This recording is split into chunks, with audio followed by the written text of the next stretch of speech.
mangy dogs, swab the decks and hoist the sails. The guns on board be needing some proper manning. Pieces of 8 and a fine wench on your arm, if your work be not too shoddy. Careful not to flounder too badly, though, or you may have to dance the hempen jig as we see you to Davy Jones. Jeffy, my boy, on with the show.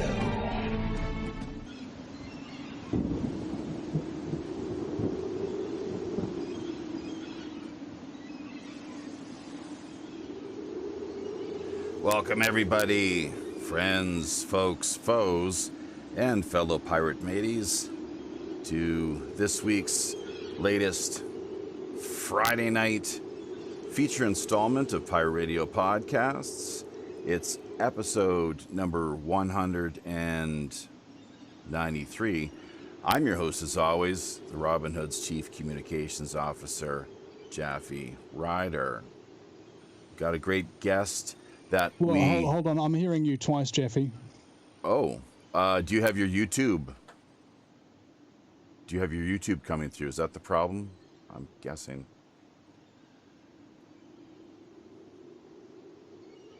No, that's not the issue. I think it seems to have resolved itself. It's going fine now. Oh, well, that's good. Okay. So, yeah, return guest, capping off our July 2020 schedule. We once again welcome New Zealand's very own live streaming. No. It is repeating back. So you guys are repeating back over the. Yeah. That would have to be your YouTube. I don't have the YouTube. But oh wait. I see what it is. I got it. Sorry, my bad. Check one. 1 2 1 2. It's all good now. All right. Your website automatically plays your broadcast, which is actually a neat feature. I had no idea that was the case. Okay. So once again, capping off our July 2020 schedule, we once again welcome New Zealand's very own live streaming mega sensation, Mr. Vinnie Eastwood.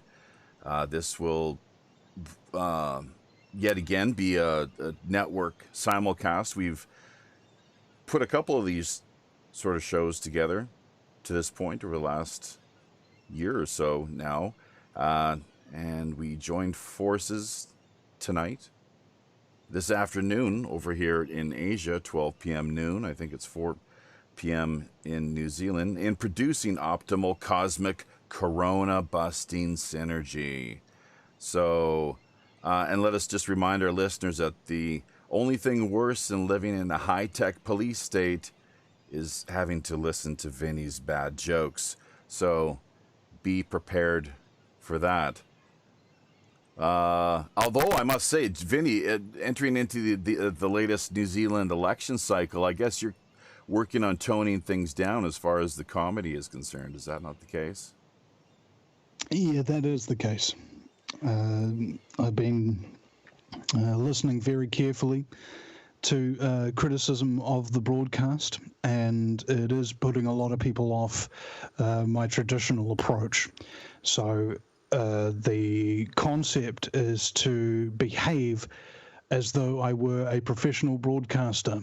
And after 12 years doing professional broadcasting, I think it's about time. Yeah, I think you've got something there, most definitely. So we will see how things play out on the electoral front. Before we get to that, though, let's just remind our audience that we have here waiting in the wings a couple fellow pirate mateys, longtime friends of the show, and gentlemen who from time to time do like to drop by. We've got let's see if we can connect with Reverend Jim to begin with here. He was making his way up onto the crow's nest, and as always, before we really get into the meat of what we have to offer here as far as the show is concerned, we like to connect with him. Have you managed to make it to the top of the crow's nest yet, Jim, or where are we? Yeah, I have. And looks like we've already got a few people over here on YouTube, and we got a few people here on D Live, and looks like we're set to sell. And it ought to be a good show. I enjoy Vinny very much. I remember last time he was on. It was a good show. Right. Welcome back. Yes, indeed. Thank you very much. It's good to be back. We have 31 people watching on the Vinnie Eastwood channel and 11 watching on the New Zealand Public Party channel. We've got 10 over here between YouTube and D Live. And once again, I'm not sure if Facebook is going to be shutting us down. As I was saying to you guys, actually, just in the audio tech check end of things, that we were quickly running prior to kicking things off here, we were having some problems just this past Tuesday, as a matter of fact, with the news stream. So it looks like we might be okay, though. Believe it or not. So that's good. Yes, indeed, that they have allowed us access once again. D Live has been known to sometimes shut people down as well, too. There was once that we were producing an organ harvesting show with Mitchell Gerber. And of course, well, you see, D Live is actually, a lot of people don't know this, but it's the Chinese Communist Party, who I believe is actually pulling the strings from behind the scenes as far as that platform is concerned. Just follow the money, folks. But before we carry on any further, as promised, I want to just turn our attention to another old friend and fellow pirate matey, someone who's been laid low as of late, actually, and just managed to find himself on the road to recovery the past number of weeks from the sounds of things. So Pirate Larry up there on Dead Man's Bluff, how goes it, my friend? Well, Jaffe, there's certainly a lot of skulls and bones on Dead Man's Bluff. Looks like they had a lot of bluffs and a lot of battles down there, but we should be able to pick up some nice swords and muskets. So I'm surveying the area. Yeah, and you're based out of Baja, California, too, so that's a pretty unique perspective. We always love to hear from you. So if you have anything to offer here along the way, be sure to let us know. We're going to check back with both you and Reverend Jim probably about midway through this week's live stream and just along with the end of things as we wrap the show up. But other than that, I suppose that's good enough for... I'll keep an eye out for anything that moves. There you go. It's always on the hunt for the crack, and you know, Vinny, I'm sure you've seen more than your fair share of the beast over the years. As a heterosexual man, I can honestly say that no, I haven't seen. But I would like to give people a little bit of reassurance that today I'm extremely, extremely exhausted. So if I'm a little bit off and not totally on my game, and perhaps a little dull, that's why. Yeah, I kind of picked up on that. Just, we only had a brief 5-minute audio tech check, and it seemed, I was going to ask you if you had a headache or something. So maybe you've picked up a little bit of the corona bug. Most people don't even know. No. Well, last night, a old friend Lance from back in the days when I was filming dance parties, the shift parties, he gave me a ring, and he's been having a real hard time, struggling with addiction and loneliness, and looking after his mother who's got Alzheimer's. And I haven't talked to him for nearly a decade. And so I had a chat with him for 2 hours past my bedtime, because honestly, when people are in true distress and they reach out to you, it's usually a good idea, whatever sacrifices need be made, to be there for them and to listen and give them what advice you can. Indeed, I fully concur. and it can be quite draining, of course, and difficult. Nobody likes to see anyone, when they find themselves with their back against the wall or up against the ropes, to a lot of people with post-traumatic stress disorder and things along those lines, various mental distresses and diseases, that it can all lead to a pretty dark place ultimately. And I've dealt with depression myself over the years. As a matter of fact, I'm just lucky that I've got a supportive spouse and a network, really. So really, I think that's what's most critical when it comes right down to it, is that we have support networks. We have people to talk to. Talk therapy is a powerful thing. And in our modern age, most people are not very empathetic, and in fact, they're very self-absorbed. And so when you start talking about your real issues and things that you need somebody to really listen to you, it's hard to find people that actually will listen. And when you go to, for example, psychiatrists, psychologists, and try to get some help that way, they charge a lot of money, but they might not necessarily be listening to you per se, especially if they're frontline staff, especially if they're emotionally exhausted. And this happens to me from time to time as a broadcaster, where taking on people's pain, taking on people's trauma, actually listening to them, you don't just dissipate that pain, you don't just dissipate that trauma, it attaches itself to you kind of like a parasite. And often people on the front line in this regard will need significant periods of time off. Otherwise, they will only be able to show sympathy, not empathy. What's the difference? Sympathy is synthetic empathy. Yeah, you look at the word sympathy, actually, break it down etymologically. Apparently, it means suffering with. Well, let me get that straight. That's compassion, rather. I shouldn't say that. So, just to be clear, I misspoke.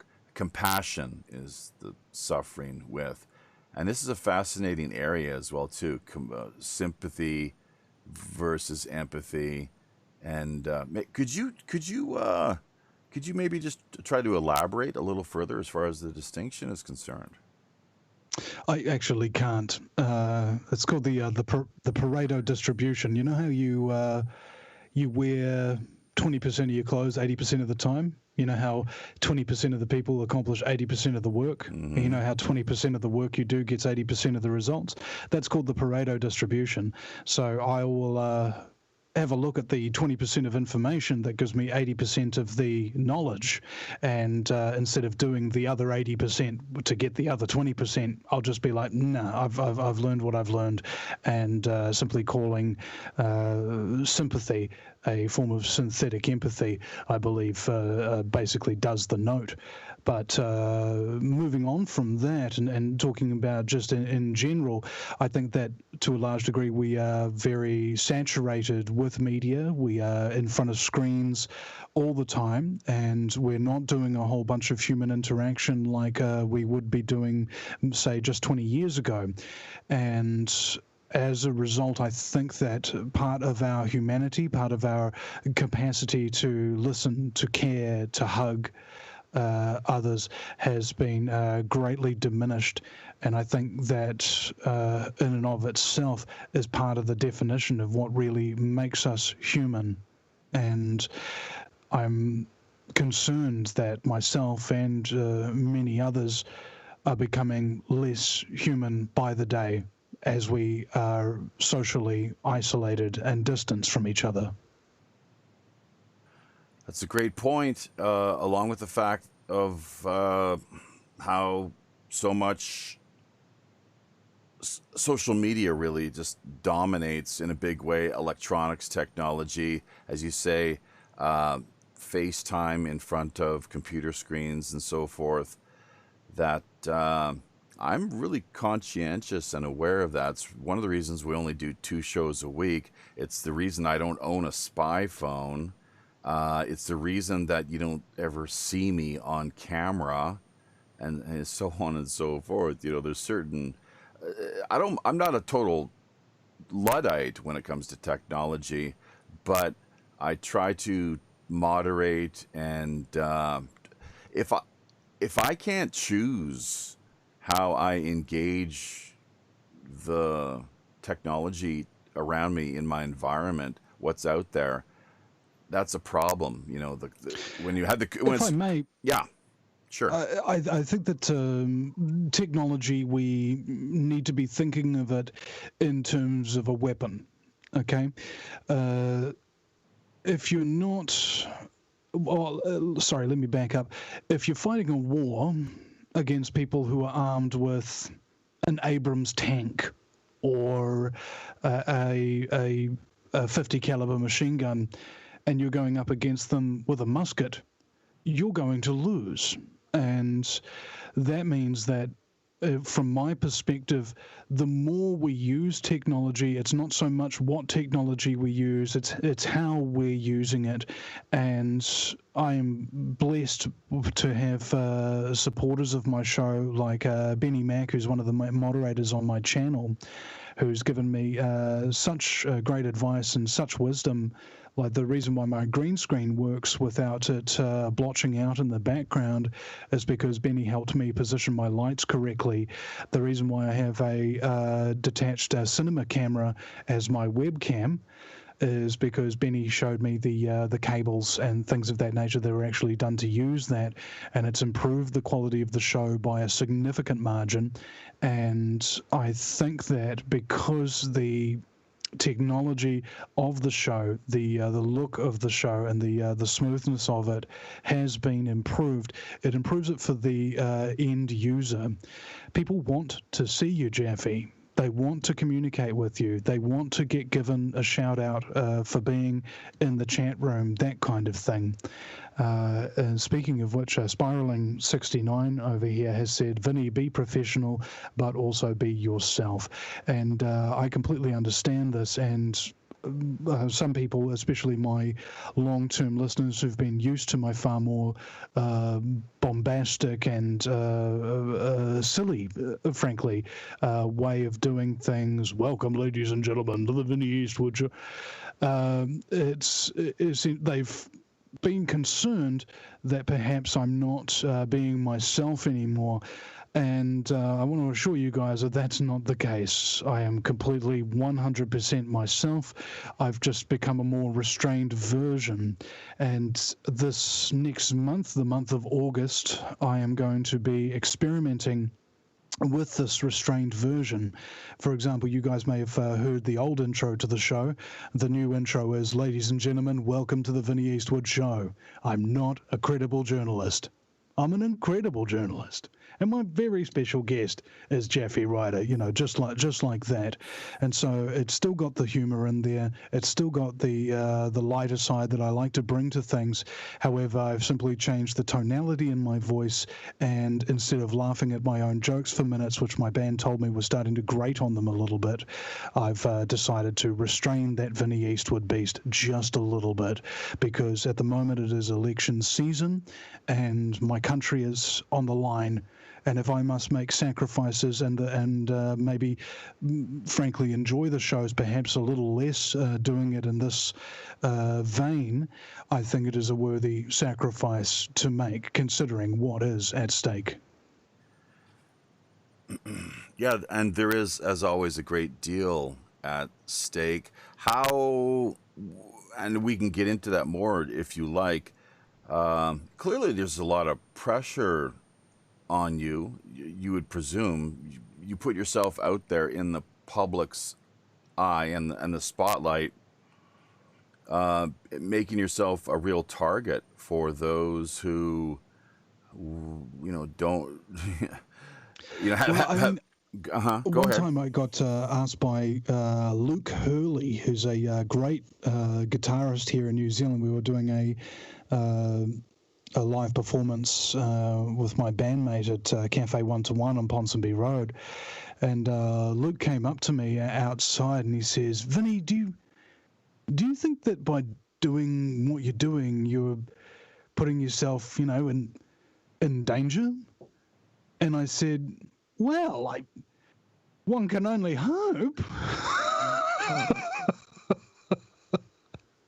And we laughed, and this is how you dispel the fear, because I think to a large degree we are not suffering from fear as much as we are indifference, and it's time for us to kill that indifference. It's time for us to defeat that defeatism.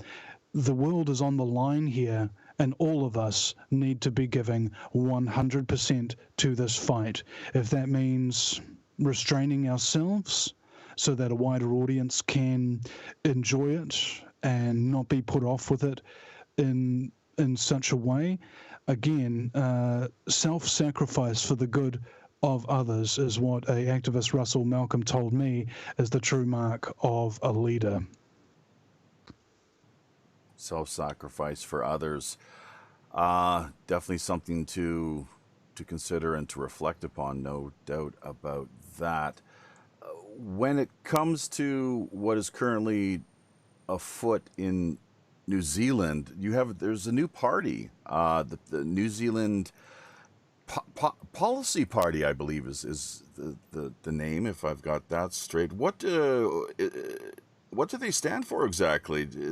Are they offering a genuine alternative to the current status quo, and do they potentially stand to take the country in a way which will in the end prove to be refreshing, as well as many other positive things that in a populist sense, I suppose, everything that the 1% elites despise, I suppose, in many ways would come down to it. Imagine for a moment that you brought a politician onto your show and you spend an hour coming up with every single question about every single conspiracy that you've been covering for the last decade on your broadcasts, and they give you straight up answers with no BS, with no pauses. Okay? Does that sound extraordinary to you? It was to me. I've never seen anything like this in my life. This is a whole new ball game. And that's Billy TK, the leader of the party. And we have, I say we, but I'm not a collectivist. The party has merged with Advance New Zealand, Jamie Lee Ross's party. Jamie Lee Ross is a former National Party member of Parliament who exposed the fact that the Communist Chinese Party were bribing both sides of the House, both the Labour and the National Party. And so naturally, because he blew the whistle on bribery and corruption, he's now fallen under the investigation of the Serious Fraud Office, because that is the modus operandi of a corrupt country that is owned by the Communist Chinese, is that those people who blow the whistle on corruption are indeed the ones who get blamed for the corruption instead of the corrupt ones. When I had first heard about the New Zealand Public Party, I had been working for the Aotearoa Legalised Cannabis Party, and I was called by Michael Stace, who set up the New Zealand Public Party website, asking if perhaps the Aotearoa Legalised Cannabis Party would consider changing their name. And after 3 years working with that party, I laughed and just said there is absolutely no chance that the Legalised Cannabis Party that has been around for 25 years, doing the exact same thing, election after election, and getting the exact same results, election after election, which is the definition of insanity. So when I said that to Michael, he then said, well, the second part of my call is, would you be willing to help out the party? And at the time I was thinking that I'd helped out the Outdoors Party, were really, really good people. I'd helped out the Legalised Cannabis Party, really good people. But they hadn't paid me for my time or really shown much appreciation And because I'm a fragile, egotistical narcissist, not being appreciated is indeed quite a difficult thing for me to deal with. So I said to them, look, just straight up, give me $1,000. $1,000 is nothing. And it wasn't, to help them or anything like that. It was just a test.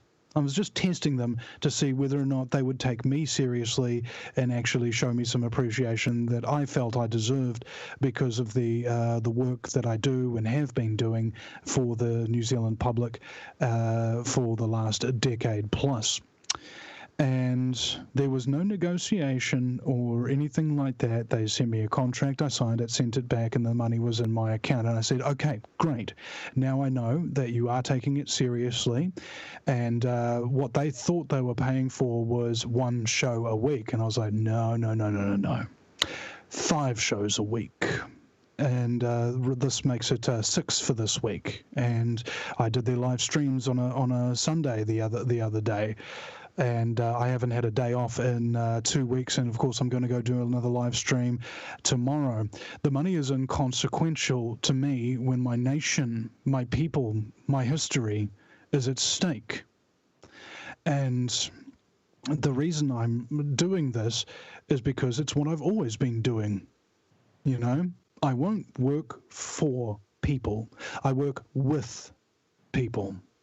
And they passed the test. They take me seriously, gave me the coin. Okay, great.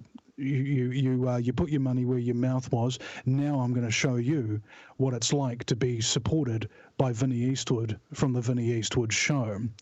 And we've done a month's worth of broadcasts thus far. And I have brought on international experts on so many different fields of research in order to add information and quality to the New Zealand Public Party's repertoire. People like G. Edward Griffin, Dr. Rima Labo, or the writer of the Silver Manifesto, and various other people who have got basically the top in their fields, in their particular veins of research. People even like Mark Passio and former Freemason experts and things of that nature, because what I learned over my tenure doing what I'm doing is that the issues that face America are facing New Zealand. The issues that face those in the UK are facing New Zealand. We are already in a new world order. This is the same problems that I see in every nation, and I think that I'm in a unique position as the top interviewer in this country to bring the local and international experts to bear to advise the party, to inform its voting base about the real issues here and give them context. And I believe that this is part of the reason why I have changed my format a little bit. The main reason why I've changed my format and the way that I'm conducting my interviews and conducting my shows is mainly due to Billy TK himself, Billy TK. He's a great musician. Apparently, I don't know, I haven't really heard him play. But he is a incredible speaker. He has a research background within New Zealand Army intelligence, and every single question I've thrown at him, he has answered straight away without trying to hide anything. I've never seen that in a political candidate, and I felt this odd sensation in my heart, Jaffe. I hadn't felt it before. Maybe I didn't recognize what it was. It was a few weeks later that I recognized, oh my God, what is that? Is that hope? Like I felt hope, Jaffe. For a cynical journalist such as myself, that is the rarest commodity. It's so rare, in fact, that I didn't even recognize it when I felt it. But now I am feeling it. And it's not just because of Billy. It's not just because of his statesman-like delivery of the facts, his profound respect for the craft of simple human communication. It was because the listeners, Jaffe, the amount of support that the public has come out with, not only for me and my show since starting to help this, but of course for the party itself.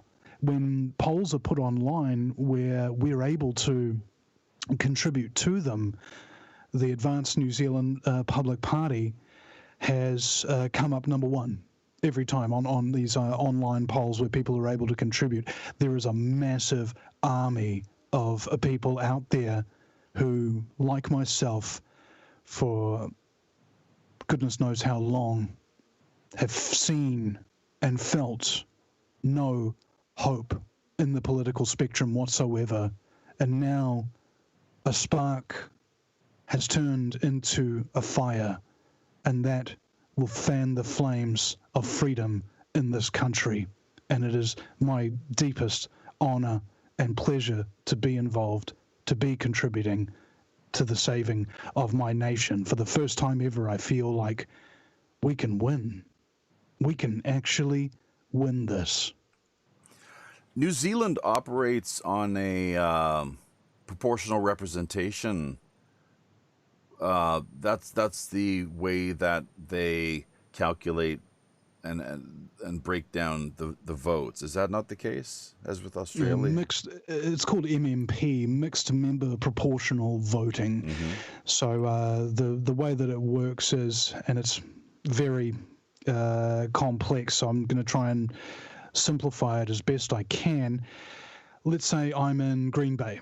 Okay, and in my suburb, Green Bay, we're part of what's known as the Newlyn electorate, right? So Newlyn's a suburb just down the road from me, and there's a certain amount of people within this. So there's a bunch of electorates across the country. In each of those electorates, you can stand as an independent candidate and be elected to represent that electorate, right? But it's two-tone. So not only can you theoretically win a seat in Parliament by just campaigning in one area, you can also win seats in Parliament by getting a party vote. And you need a minimum of 5% of the party vote in order to get in. And that is basically how it works. You get 2 ticks, one for your electorate candidate and one for the party vote. And at the moment, we're trying to, at least based upon the advice of John Ansell, who's probably underrated. He might be, in my opinion, the greatest advertising mind of the 21st century in New Zealand. And it's a very big disappointment and sadness for me that he hasn't come out and supported this party. But I did get him on the show anyway to give his honest evaluation and criticism of the party. We should not be going for 5%. We should be going for 51% of the party vote so that we can govern alone.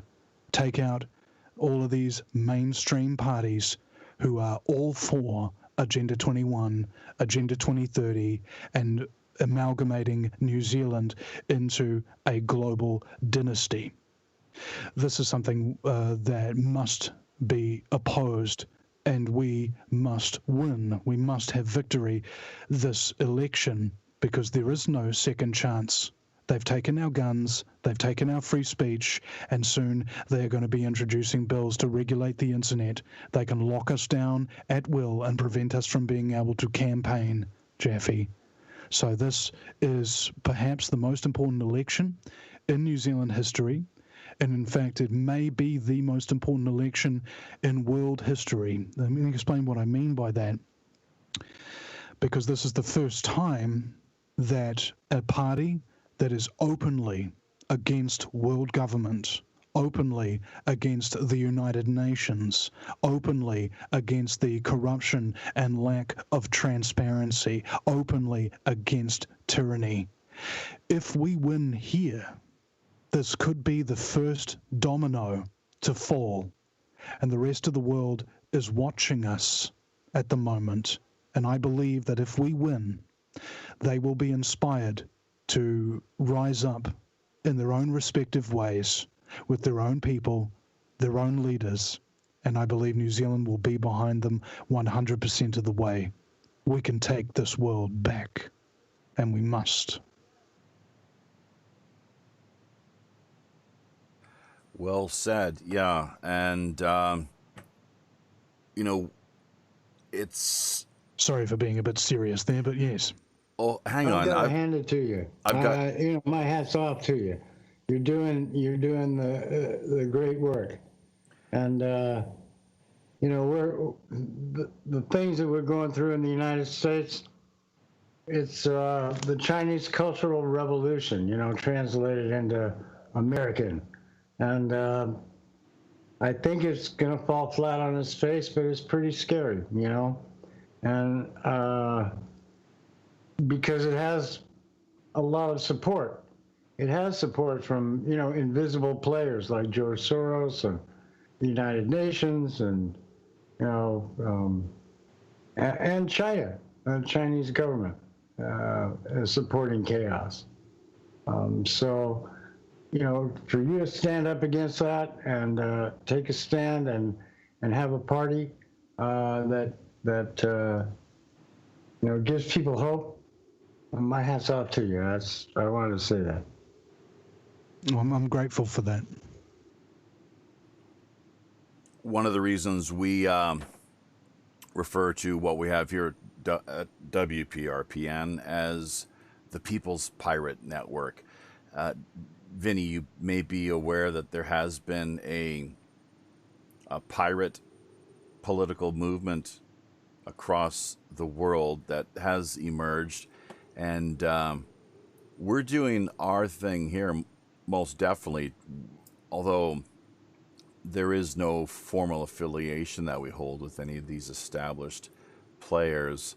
Unfortunately, I haven't heard too many good things about what has arisen, mostly because of what is said to be too much in the way of political correctness, basically. So my personal thinking when it comes to that is, I look at things in a pretty libertarian way and vantage point. So if any policies impede upon, infringe upon, or prey upon our basic human, personal liberties, that becomes a problem, especially with things like free speech, of course, and whatnot. But what are the issues that are at stake as you see them? What are people talking about in New Zealand?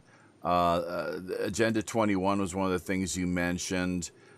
China's role in the region, of course, they've been hugely active in the South Asian Pacific area of the world, building artificial islands and spreading out in a big way to the point where it's even become worrisome, I guess, to the Pentagon, apparently.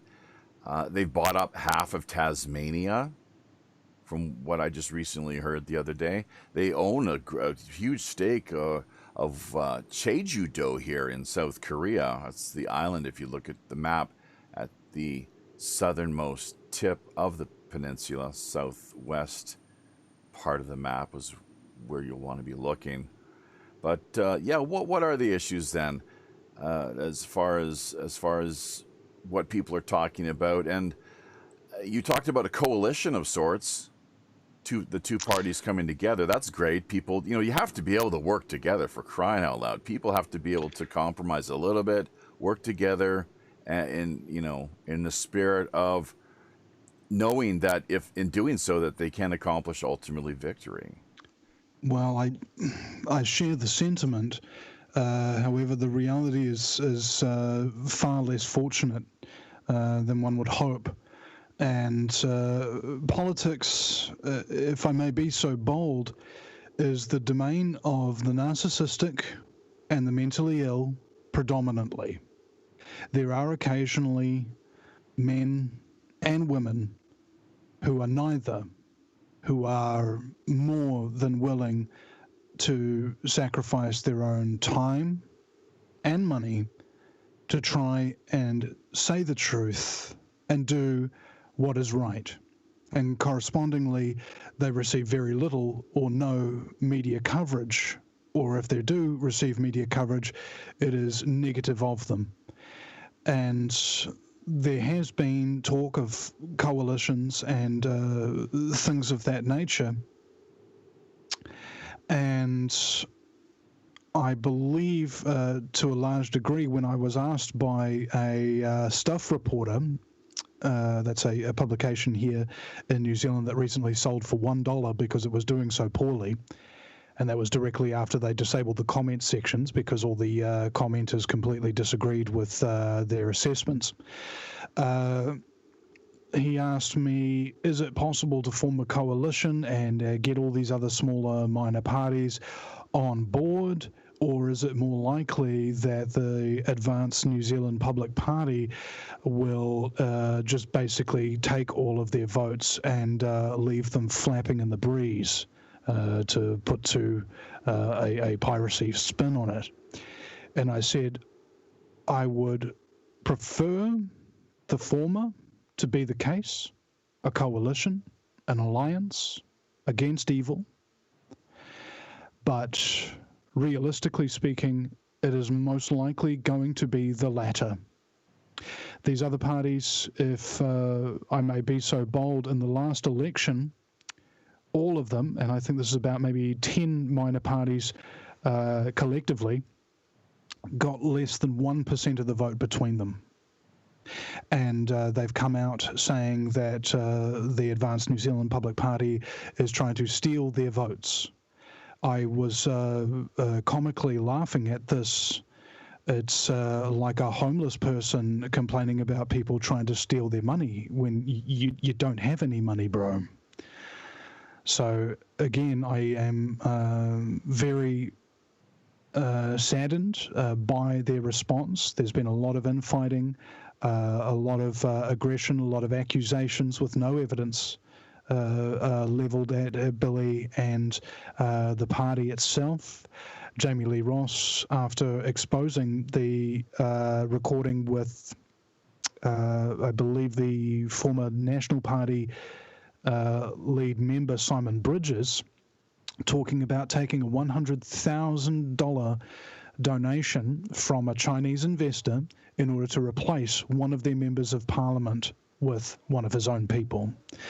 That leaked, that came out. I listened to that recording, and this is a number of years ago. And Jamie Lee Ross has since come out and said that this is not just happening to the National Party, which is the second largest party. This is also happening in the Labour Party, the largest party at the moment, and the one currently in power.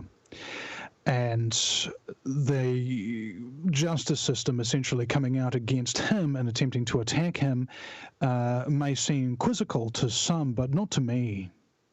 To me, I have seen and I have heard and I have interviewed people who have been through similar instances within this country exposing corruption, be they from the Ombudsman's office or the Serious Fraud Office or the Auditor General or the Solicitor General.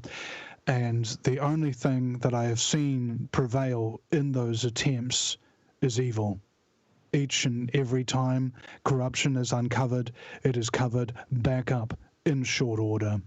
And so there may be a possibility that the Chinese infiltration of New Zealand is so strong at the moment that this election may not be allowed to go ahead, that Jamie Lee Ross may be sent to jail. Now, it's interesting because he exposed bribes being given to the National Party, and now he's being charged with taking bribes from the Chinese. You see the irony there. And this is New Zealand, ladies and gentlemen. If you're unfamiliar, look at the Cayman Islands, former British banking colony, currently run by organised crime with huge quantities of money laundering coming through its banking system. What do you think New Zealand is? We are the South Pacific equivalent of the Cayman Islands in figment. and we have more corruption here than most people would ever believe.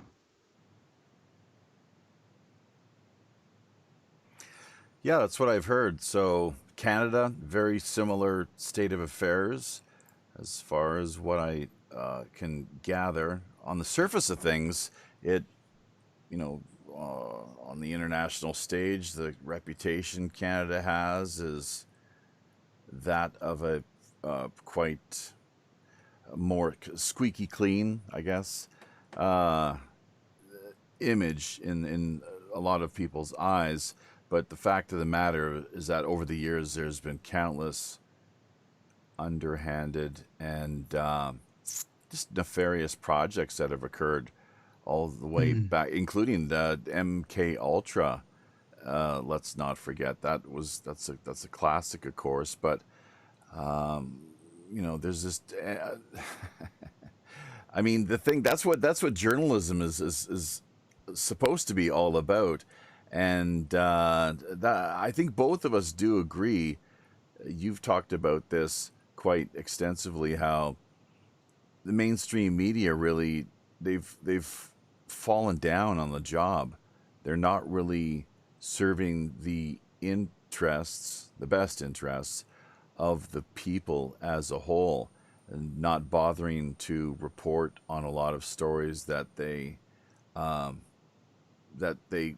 could really, given the chance that it's sitting right there in front of them.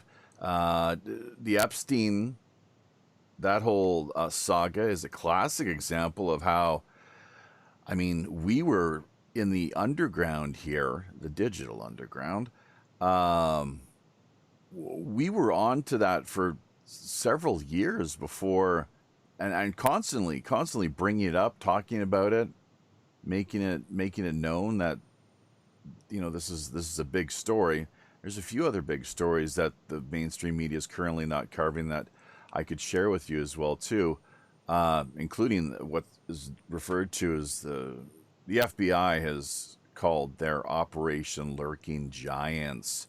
Hardly anyone at all covering that, and once again that heavily implicates Chinese corruption, Saudi corruption, and various other Middle Eastern countries were named in the one report that I think it was Newsweek put together. But it's something where I guess I, as a member of the Fifth Estate, I proudly wear that as a badge of honor. I'm not sure if you're familiar with the term or not, the Fifth Estate, but I believe it was the Fourth Estate. No. There's maybe Pirate Larry or Reverend Jim can help out on this one. But you have the legislature, the executive, and the judiciary branches of government. The fourth is, I guess, from what I recall, that is the mainstream media.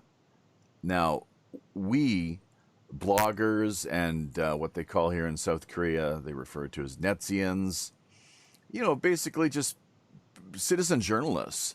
We largely constitute what is referred to as the fifth estate.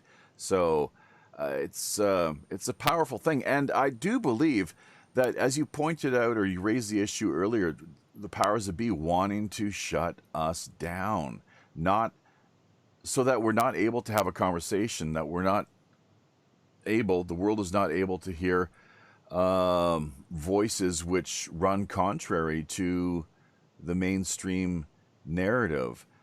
Justin Trudeau, I don't think I brought this up with you last time we spoke, but it was the Heritage Minister, as I recall. He floated this trial balloon proposal whereby all journalists in Canada would require a state-issued license to operate and to report on many happenings throughout Canada, across the various provinces, at whatever level, community level, provincial or national. So utterly ridiculous, of course, to the state's intrusiveness, overreach, and so forth. But that's what they're I think pushing for. That they would love to see that. I don't know if they're going to have much popular support behind if that. I may, this is Agenda 21 or Behind the Green Mask by Rosa Corey that the YouTube listeners can see on the screen now. And what she's elaborated upon within this book is that, in my summation, Agenda 21 is the complete and utter takeover and centralization of every animal, vegetable, mineral, and information source. The information source part is kind of key there.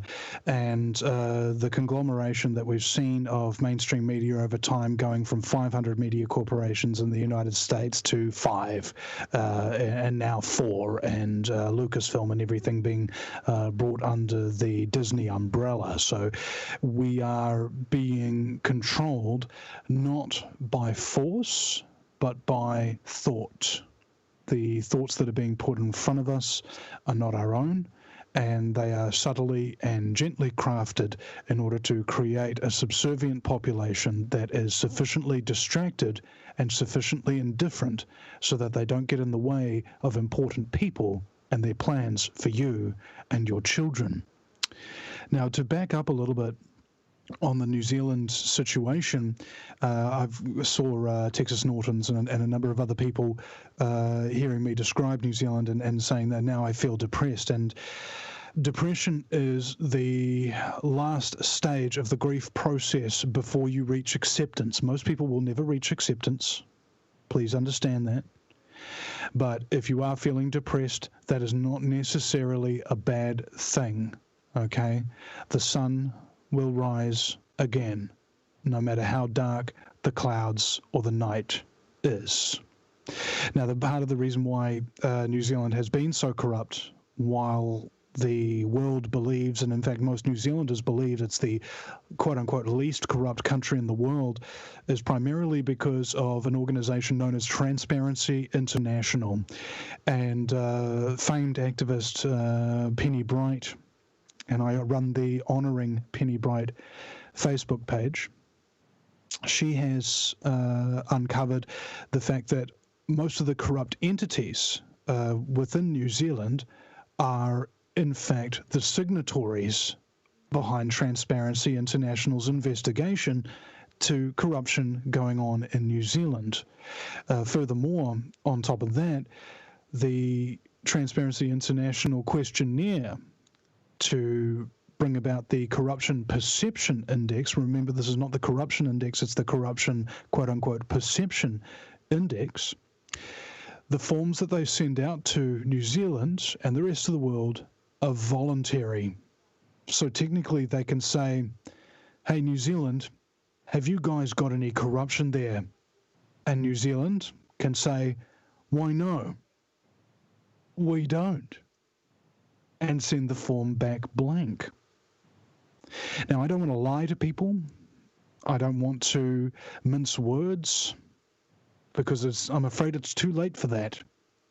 The gently approach has done its dash, and it has not worked, and people now need the truth, the whole truth, no matter how uncomfortable, no matter how frightening.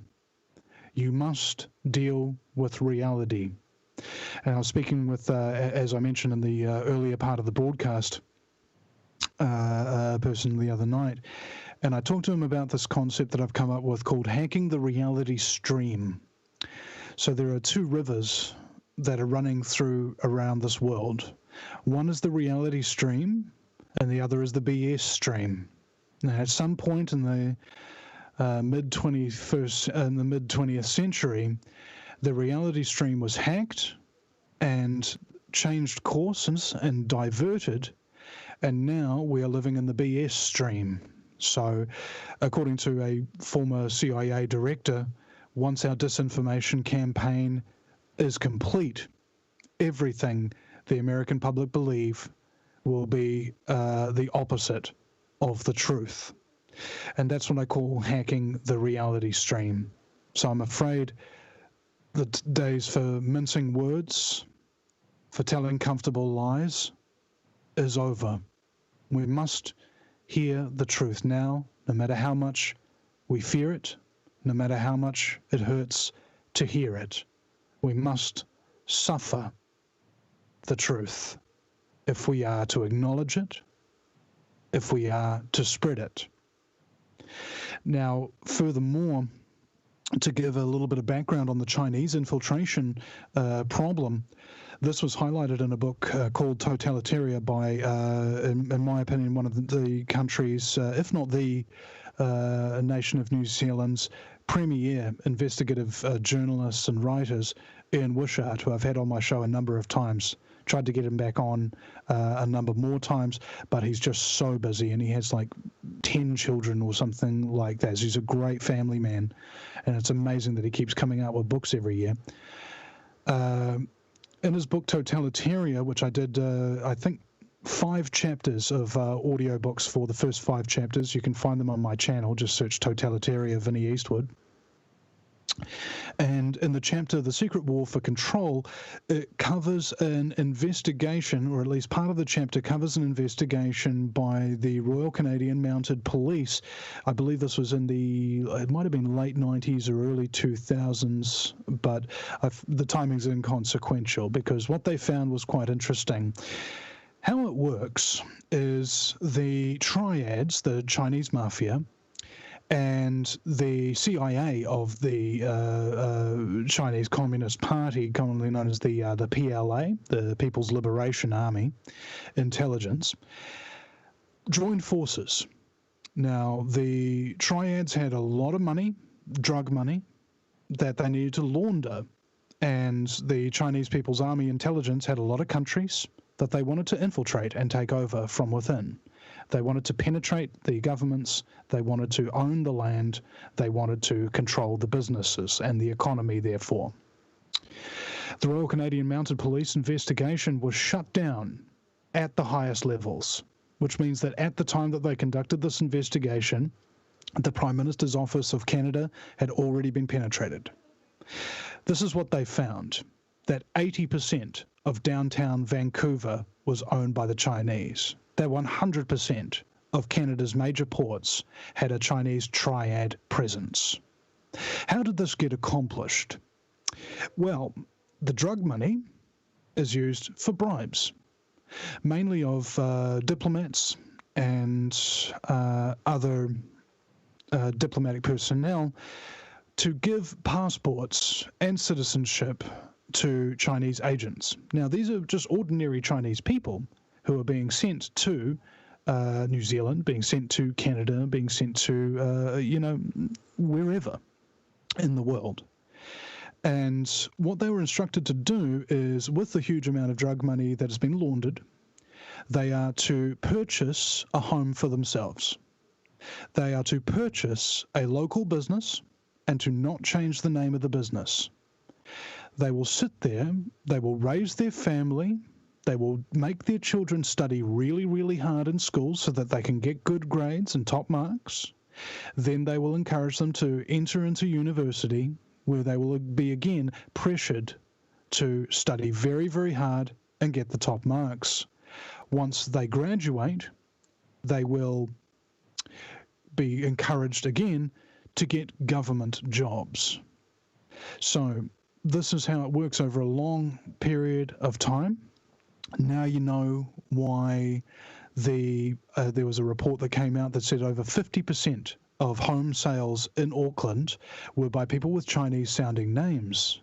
And then the Labour Party came out and said, no, those people aren't Chinese citizens, they're actually New Zealand citizens. Exactly, because they had New Zealand passports. So a foreign agent came over here with the New Zealand passport issued to them by the Hong Kong embassy. And so then when they purchase your land, it's being recorded as being purchased by a New Zealand citizen. Okay? And because they're buying up all your businesses as well, they're taking over your economy. And so they'll then raise all the rents because the house prices have gone up because these homes are being bought in cash. So now New Zealanders can't buy homes in their own nation because of the Chinese infiltration. Now, New Zealanders can't pay the rent for their businesses as well, or can't make a decent cup of coffee because they have to pay the rent because the rent is so high and because of the amount of money that's being funneled in for the purchase of New Zealand businesses and New Zealand homes by the communist Chinese infiltrators. Now, this is mirrored in pretty much every Western nation. No Western nation so far has said no to communist infiltration. And the New Zealand Public Party and Advanced New Zealand, particularly Jamie Lee Ross, are the first, perhaps in the world, political party to expose this issue and give it the serious attention that it deserves.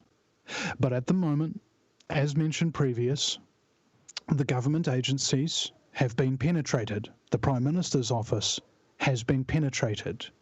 This is not going to be a simple lock, stock, and barrel removal of corruption. The corruption is the country at present, and we have a lot of work to do, and people need to get up and speak the truth as loud, as proud, and as respectfully, and as cogently, and as calmly as they can, to set a good example for how this issue and many others like it can be tackled with credibility.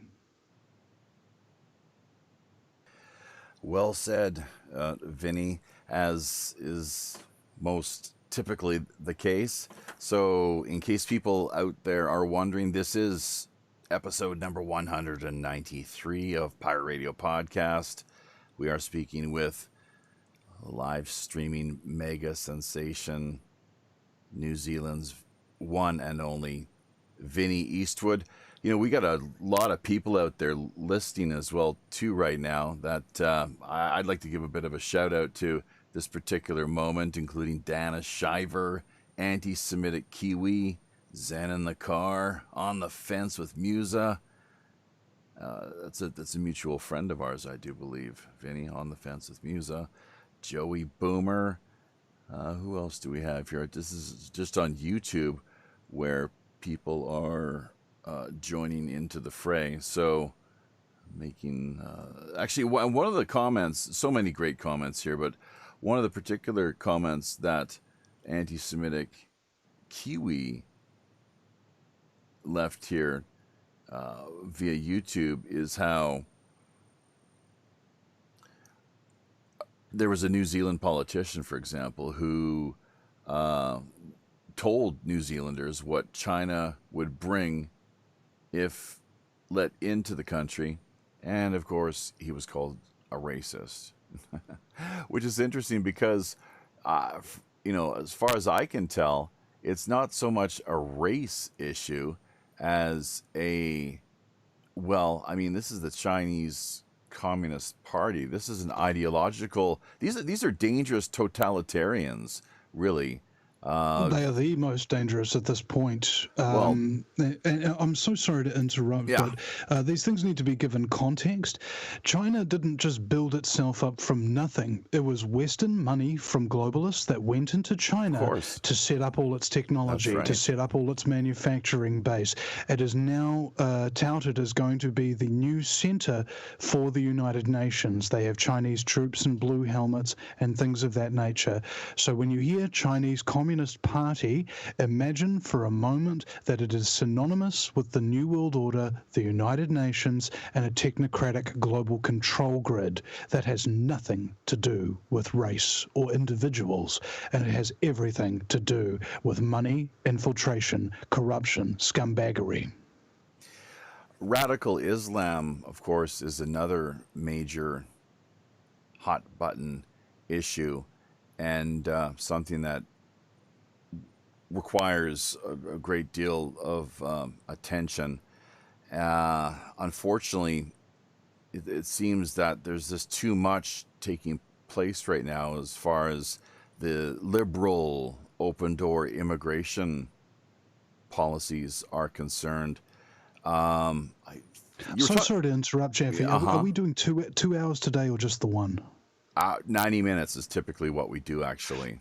Okay, cool. Sorry to interrupt. Go ahead. Yeah, that's fine. So basically, yeah, the Trudeau government, I'm not sure if you've heard of this. I just came to my attention the other day how when Trudeau, unfortunately, I wish I could be more respectful towards the guy, but I can't bring myself around to doing that.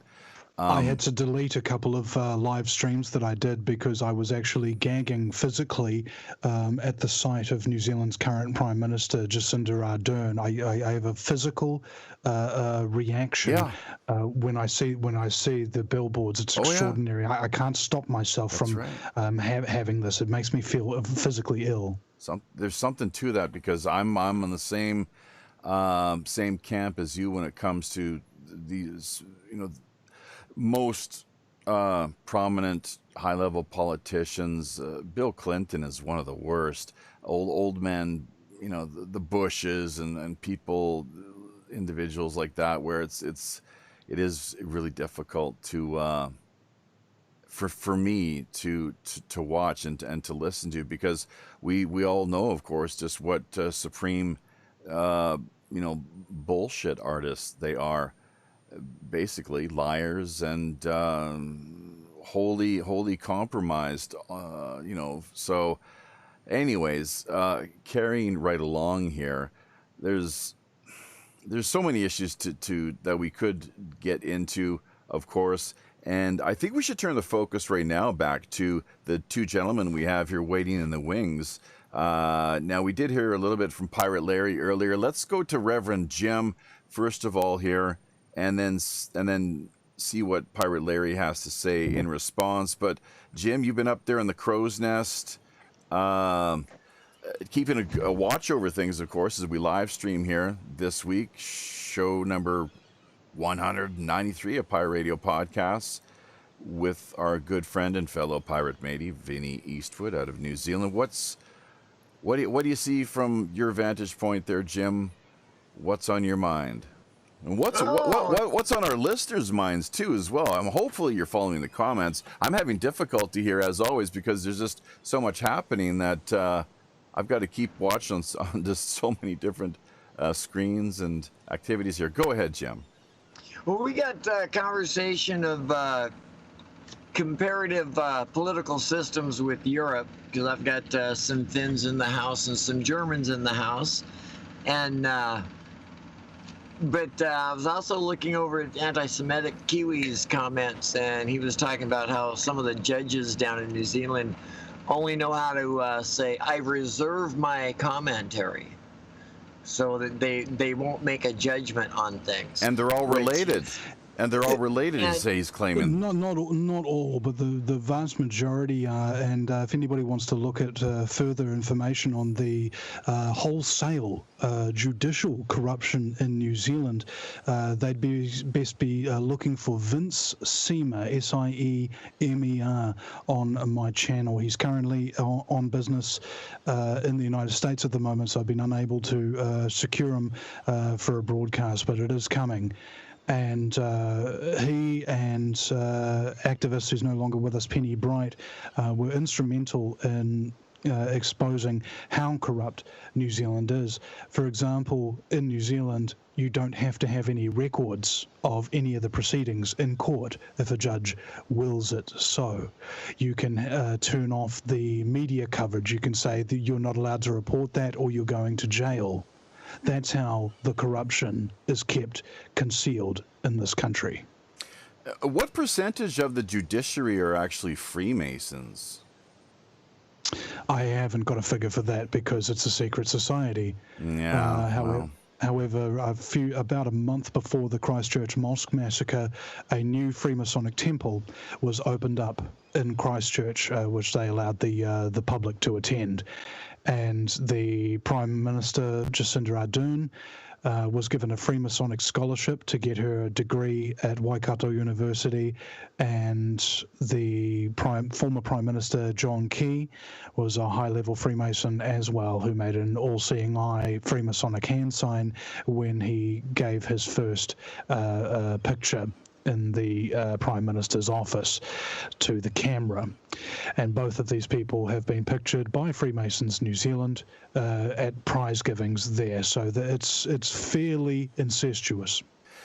Indeed, John. And just to add to that, the former ACT Party leader was the first successful private prosecution by a man named Graham McCready. Now, when basically what he did was, Kim.com wanted to give him $50,000 for his mayoral campaign, and you have to declare any donations above $25,000. So what John Banks did, he's a former police commissioner, a Freemason, and a former head of the ACT Party, which backed up the National Party, which again was headed by John Key, a Freemason. He walked into court, and he had all these massive charges of corruption. He admitted even to the police what he had done. That's evidence against him. And we were expecting this to be very interesting indeed. He walks into the court wearing a Freemasonic pin on his chest. The judge said, "Well, Mr. Banks, you've admitted your guilt. Here is the evidence, and you've done this, and you've done that, and you've done this. But because of the man you are, because of your honourable record of service for the police, because of your wonderful service to the community as the former mayor of Auckland, because of your service to the country as the leader of the ACT Party," and in my head I was going, okay, the sentence is going down and down and down and down. So the biggest private prosecution for political corruption in New Zealand history was closed off with a whimper. He got curfew on the weekends only, and he didn't even honour it and wasn't even pulled up on it. That is the New Zealand judiciary. That is the Freemasonic order in New Zealand.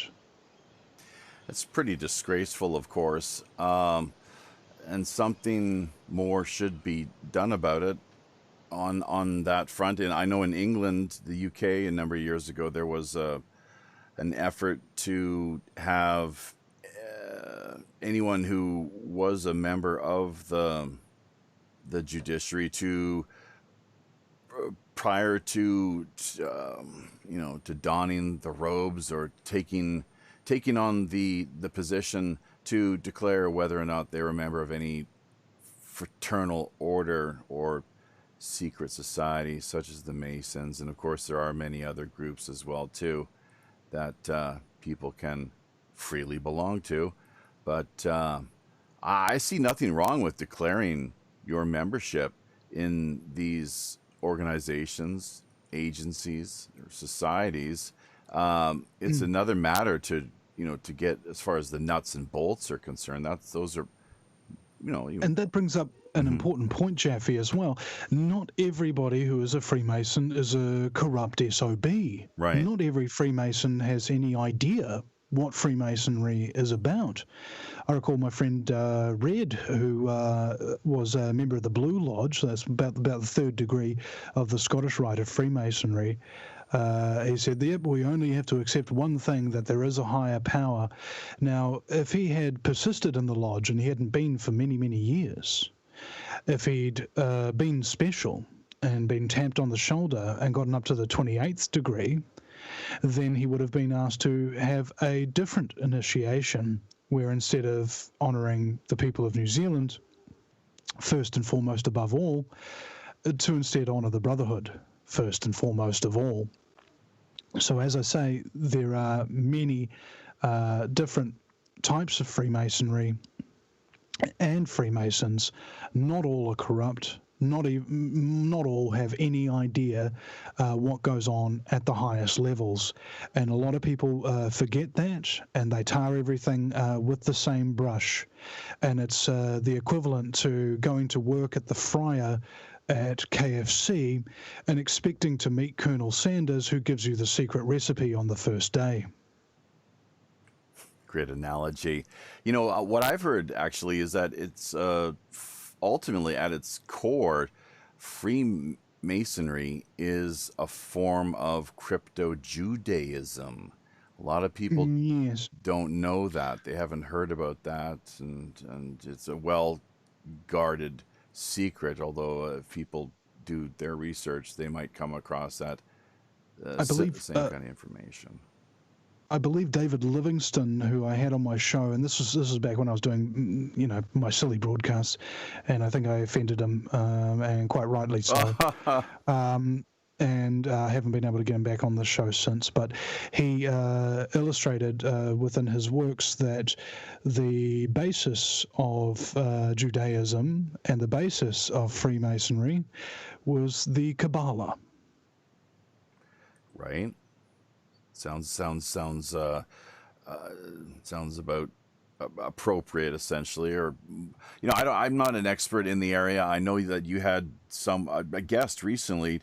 I've downloaded the interview with the young fellow that you had on board there. It was just a couple of weeks ago, maybe about a month. You hopefully remember who I'm talking about. He was James Wright. There you go. And so the Kabbalah almost certainly, you'll find it figuring into the equation. And it's something that, it's a way that, think about it though, talk about being hoodwinked, having the wool pulled over your eyes. They have so many of these Gentile goys who all they're required to do for entrance into the organization is to profess a belief in a supreme power of some kind. Like basically, it ends up being, I think, is what's known as the grand architect of the universe. Ultimately, the word is Jabolon. They don't know this, of course, but I mean, guys like us who have nothing better to do than spend too much time, digging around, researching all the darkest corners of the internet. Yeah, Jabolon. That's what they'll come across. Is really strange looking creature it's a combination of, I think it's like a frog and a spider. Don't know what the third one is basically, but Jah is in Jah, Rastafari or Jehovah. Bull is as in Baal, and Jabalon. I'm not sure what the third one is. So there you go. There's once again, need for the experts to be part of the conversation here, not just the amateur precisely. hacks. And you don't necessarily, as I mentioned, the Pareto distribution at the beginning of the show, you can have an idea of what it's about and just in general, but let's not pretend that we know everything that we're talking about. These are just the general factoids and things of that nature that we can elucidate on, and if people wish to read further or know more, they can do their own research. And this is just a very, very surface level summary just based on the topic matter. Indeed. Another reason why I would like to promote more of the feature that we have here, really, that is available to some extent, at least. It's not perfect. It'd be, a telephone call-in show would be ideal, really. But we do have the Skype, and we do have our contact information in the show description area. So we've also got the comment section going here like gangbusters, really. So we got a really great crew, a bunch of people here: Zane Ivy, Angel Espino, Jeffrey Wenger. Who do we have here that's dropped in as a newbie? If I get your name right here, I'll give it a shot. Or Aurelia Miranda. What a great name that is! Wow. Aurelia Miranda. It's good. It has to be some like Spanish or something like that, I guess. Anyways, that's just over on Facebook. They're not leaving too many comments over there, but on YouTube, most definitely, and including the likes of the people that we mentioned earlier, of course. I'm not sure if there's any need to, go over that once again, but wow, yeah, things are definitely on fire over there. William F. Cuckley dropping in here near the tail end of things. And I think we're probably going to, maybe carry on here for the next 15, 20 minutes tops, basically in the home stretch here, winding things down. Let's get Pirate Larry back into the conversation here. He's always got a lot of great insight. Of course, he's he's been around the block a time or two. In fact, I don't know if he wants to get into his family's personal history or not, but you had mentioned something that kind of piqued my interest a little earlier. Larry, do you want to talk a little? I'm not sure what's on your mind really, as far as how do you like to segue into the conversation here. But your dad had a pretty peculiar job, didn't he? Very fascinating career and story to share. I'm not sure if you're game or not, but you're the floor is yours. Yeah, my dad did the staff work for the Nuclear Non-Proliferation Treaty. This is the same treaty that Obama got Iran to sign.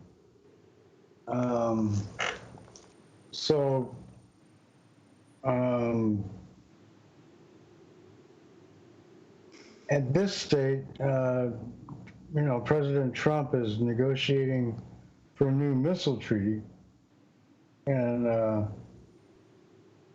hopefully we'll get to the point where they'll ban nuclear weapons altogether. But the spent nuclear rods and stuff that they use in armor-piercing bullets, I don't know. They kill our guys just as much as they kill the enemy. Hey, let me just ask you something in addition to this whole business of who your father was and what his what sort of line of work he was occupied with over the years. But do you remember telling me that story? And I don't know if you want to get into it here or not, but this is a bit of a curveball. It kind of ties into what we were discussing here as far as secret societies are concerned, Freemasons and whatnot. Maybe the all-seeing eye or cap of the pyramid. Just any the Illuminati actually is what I'm driving at here. And if you care to share any thoughts on the record regarding their. A lot of people say that the Illuminati doesn't even exist these days. Yeah. But do you see what I'm getting at there as far as your angle or relationship to? In the war of ideas, killing 2/3 of the population on the planet is a really bad idea. But there's some people that are up to that type of conspiracy, and I'm just happy that I don't see chemtrails over, in the sky anymore. The really? Skies are blue. Yeah. How about that? Wonder why would that be the case? Well, the president stopped funding the UN. No kidding. So you're saying that the UN has been behind the chemtrail program all this time? Yeah. That's what they've been doing. Jeez. And he pulled out of the WHO just recently as well too. So that was pretty dramatic, and I think a great move on his part. I'd like to look into it a little more, but it makes a lot of sense to me, especially when you stop to consider how dominated that organization is apparently by the communist Chinese, which, I mean, people refer to them as communist, although really when it comes right down to it, you could just as easily call them fascists. I think that'd be a better way of putting things, frankly, but it's a total authoritarianism and it's like another Han Dynasty, and they're completely racist and, enslaving the Uyghurs and trying to destroy their heritage, enslaving the Tibetans and trying to destroy their heritage, destroying their temples and their statues. Hey, that sounds familiar. Where are we getting statues destroyed? Not just China.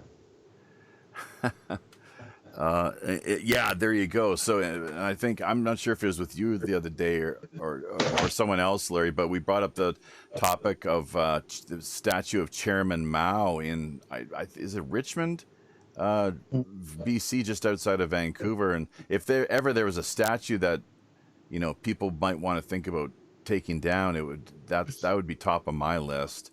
So get that the hell out of Canada and take your Chairman Mao and take him back to China with you and do whatever you like. So I see a lot of activity, and thank you for those comments, Larry. Do you see anything else taking place out there? We are entering the home stretch here. So what any of the comments that have really captured your attention? Go ahead. Yeah, I wanted to ask our guest if he knew Susie 3D. No, sorry. All right. She was Occupy New Zealand. And had to... You mean Susie Dawson? Yeah, Susie Dawson. Yeah. She... activist Penny Bright, I'm the moderator of the Honouring Penny Bright page, really didn't like Susie. And we had to do a little bit of a investigation into them during the last election, and we did a series exposing pretty much every party, and Susie was the only party that actually replied, and her party got the lowest voter turnout out of every party in the last election. So it's just it's a complex issue, and I don't really know that much about her, and I haven't seen really much of the work that she's been doing.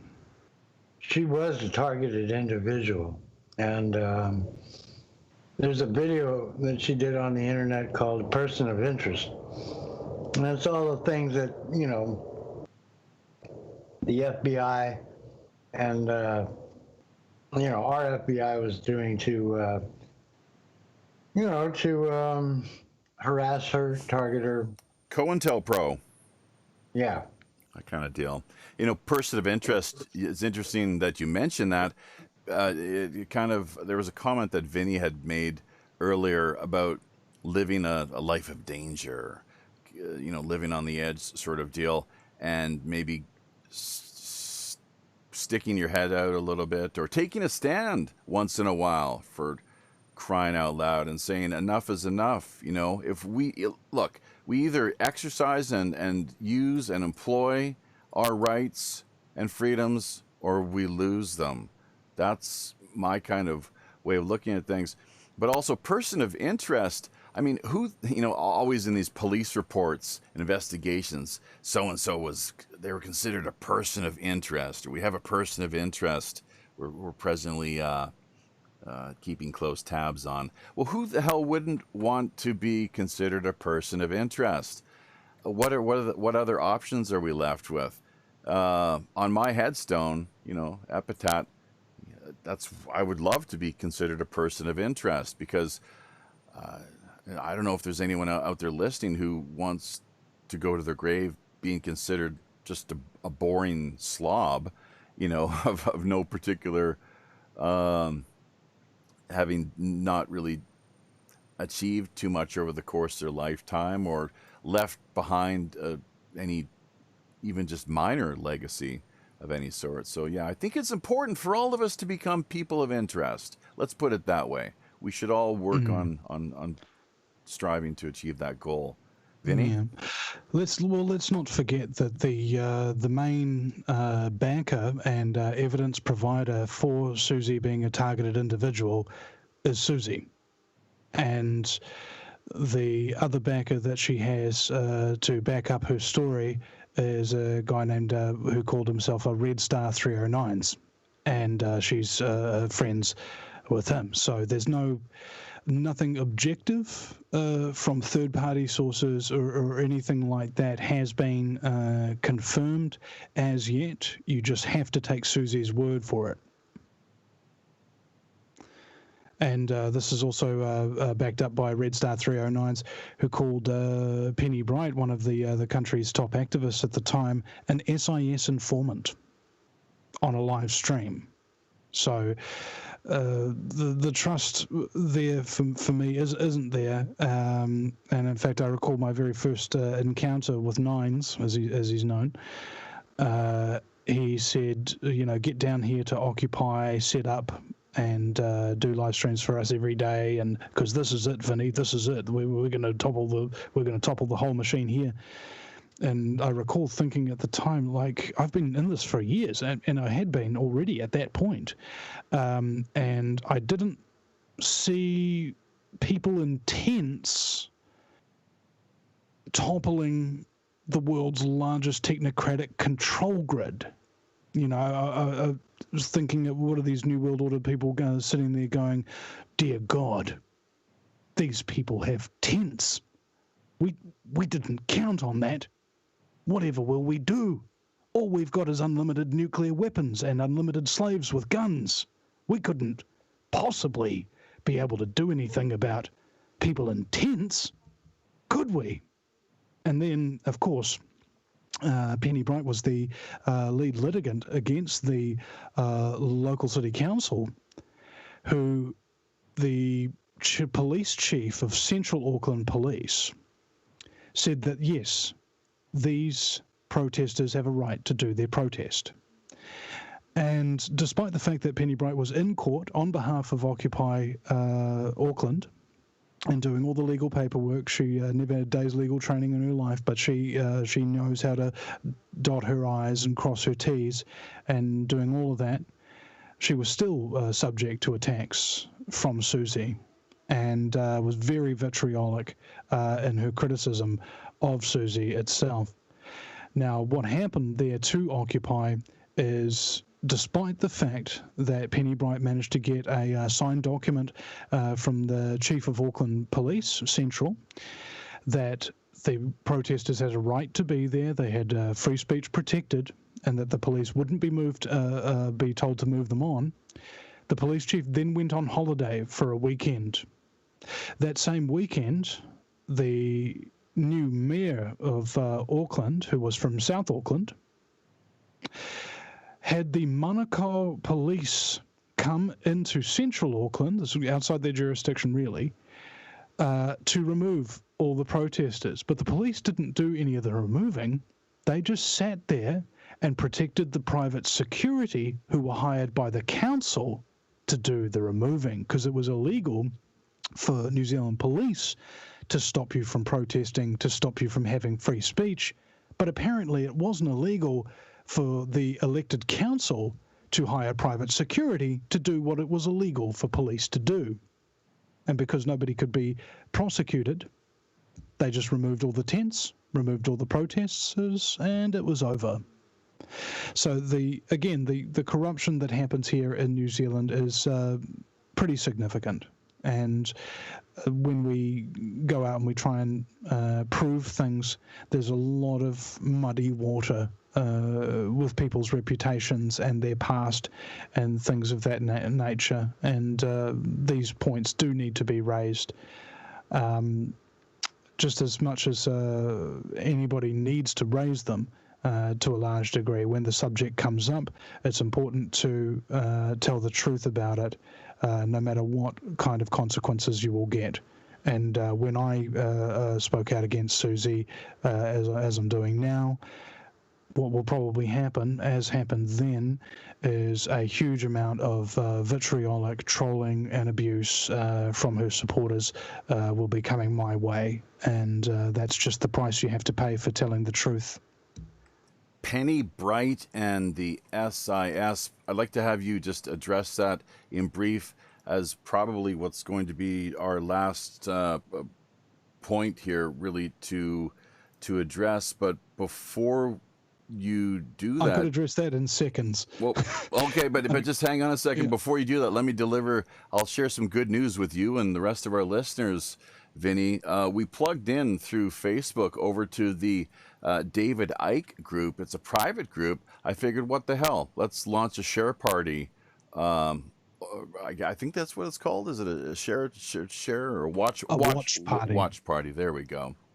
So we launched that, and we picked up 11 people altogether coming to us via the David Icke group over on Facebook. We have a couple of other watch parties launched here as well too. So really, just almost to the point where there's too many people to keep track of. So, although we do encourage you to keep your comments coming, as always, of course, and to remember to drop by WPRPN.com. Sign up is free for people like Vinny here and other guests and supporters of the show. We have a few other goodies that we are able to offer them, including complimentary in-house URL member site subdomains, which if you do not find yourself either a guest or someone who's helping build the network, essentially, then we ask that you take a subscription out, actually, on a yearly basis. And that is quite interesting, actually, because for anyone who you manage to bring to the network, you receive a commission.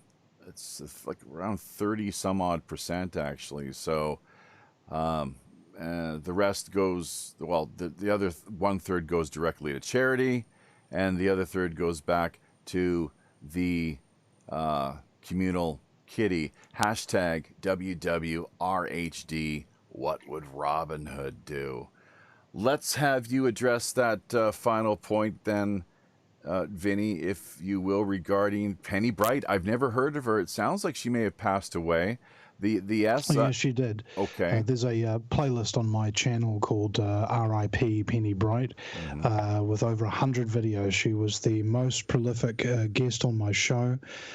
She exposed vaccines, she exposed fluoride, she exposed local council corruption, she exposed central government corruption. She was attended international anti-corruption conferences and tried to inform them about the problems that were going on in New Zealand. She was absolutely all over the place, and like a lot of activists like me, aren't necessarily the easiest people to get along with. But I still have great respect for all the work that she did, and she was essentially my initiation into New Zealand corruption, and she opened my eyes and the eyes of many others, and we need her right now, but she's not with us anymore. And Red Star 309s and Susie Dawson accused her of being a state intelligence services agent, despite the fact that it was leaked that Penny Bright was on near the top of the list of state intelligence services people of interest. Right. So it sounds like it's almost that this other individual, the name that Larry brought up, that she could have herself either, there's a good possibility she might have been working in some COINTEL type capacity, collecting government pay, just to put things in a nutshell. But but if I may, yeah, I'm so sorry. No. We're having a comment in the chat room by Rhonda Bethune here, who says, "We have you now, Vinny. Well done." And with respect, and I appreciate the compliment, but it's not due for me. I will never have the capacities or the experience that Penny Bright had. She is the woman with a ruler and pencil. She can bring down councils. She was in court all the time, beating the lawyers at their own games. She was the person where the rubber met the road. She read the documents. She deciphered legislation. She did so much in terms of her basic skill base that I cannot begin to even hope to rival. And that's why she is sorely and greatly missed. And that's why I put up the RIP Penny Bright playlist, because all her knowledge is contained within it. And I would encourage people, if they want to really get a very credible backstory on New Zealand, go back and watch that playlist, and you will be completely amazed by the proficiency this woman has at laying out the facts and details. Gotta ask, how did she pass away? She was killed in hospice. They refused to give her diabetic medication, and she slipped into a coma and died. How old was she? She was maybe 63, I think. I don't know exactly. Jeez. I can't recall. I'm not terribly great with remembering exact dates and numbers. I mean... She was, basically what happened was, I'll just give the context to that. Sure. She had cancer. She went down to her family, and she started feeling really sick, and turned out that she had this massive wad of fluid in her belly and some pretty severe cancer. She came back to Auckland, and we had her partner at the time, Julian, who's like totally up on alternative health, right? Totally up on it. And so we had people around the country bringing some medications that perhaps the hospital wouldn't have allowed, but her condition was improving, but she was still a diabetic. And her partner, Julian, left her one night, and expected the nurses to take care of her, give her a diabetic medication. But in hospice care, their job is to help you die well. So they refused to give her diabetic medication. She slipped into a coma and died. And Julian came in the next morning, and she wasn't alive. Very tragic. That's how you get rid of your activists, ladies and gentlemen. And I recall Evelyn Gilbert. There's also a Rest in Peace, R.I.P. Evelyn Gilbert playlist. She was the second most prolific guest on my show. And she also died under similar circumstances in hospice after a stoush with cancer. And there is, of course, a lot of speculation, people often talking about how cancer of various kinds are contracted by people. You refer to them as activists. Vinny, I've come up with a new little catchphrase I've coined. I don't know if anyone had thought of this before, but I prefer the term engaged citizens. So really, because this activist thing has such it's taken on such a pejorative type. I would call them guardians. That is what they did. There are two choices when you find out what is going on in this world. You can choose to be a guardian of your fellow man, or you can choose to profit from your knowledge as a predator. And these two ladies were the most significant guardians of New Zealand, and they both died within months of each other. And I hadn't felt grief that strong before, and their loss has been difficult to bear. How recent was this? This was years ago. Oh, so they passed away. It's been a long time since they've left us. 2 to 3 years, I think. Oh, I see. Wow. Well, rest in peace, upward and onward. We all are. The point is, we need to honor their memory. Sure. And honor what they fought for. That's right. That's right. And I guess the best way we could do that is by going to your channel and taking a look at the two playlists that you have there in place via YouTube, is what you've been saying. So you have a BitChute as well too. Let's not forget, we've got all your links here down in the show description area. I'm not sure if you added any of ours from that you copied from the last time that we spoke or not, but yeah, the VinnieEastwoodShow.com. That's the main website people want to drop by Of course, you can find him on Facebook, YouTube, BitChute, and Patreon, where you are doing amazing via Patreon. So I think this is all due to the New Zealand Public Party supporters and audience. They have come on board and they have supported me massively, and many of them had never heard of me until I was interviewing Billy TK, and many of them feel like the Vinnie Eastwood show is their home now. Like we actually had mentioned this to you just behind the scenes via Skype. Billy TK is someone who, I know he's a busy guy right now. There's only 60 days until the election, something like that. 58.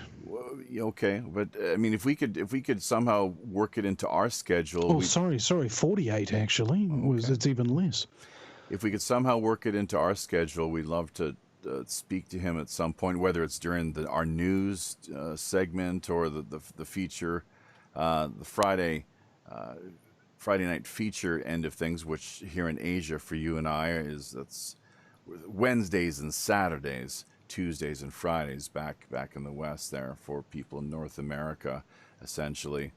But yeah, definitely sounds like somebody worth speaking to and doing our part to better help get the message out as well too, what they stand for. Just a brief rundown then. The New Zealand Public Party is one of the political organizations that's, I think, just recently been launched in the last year or two, really.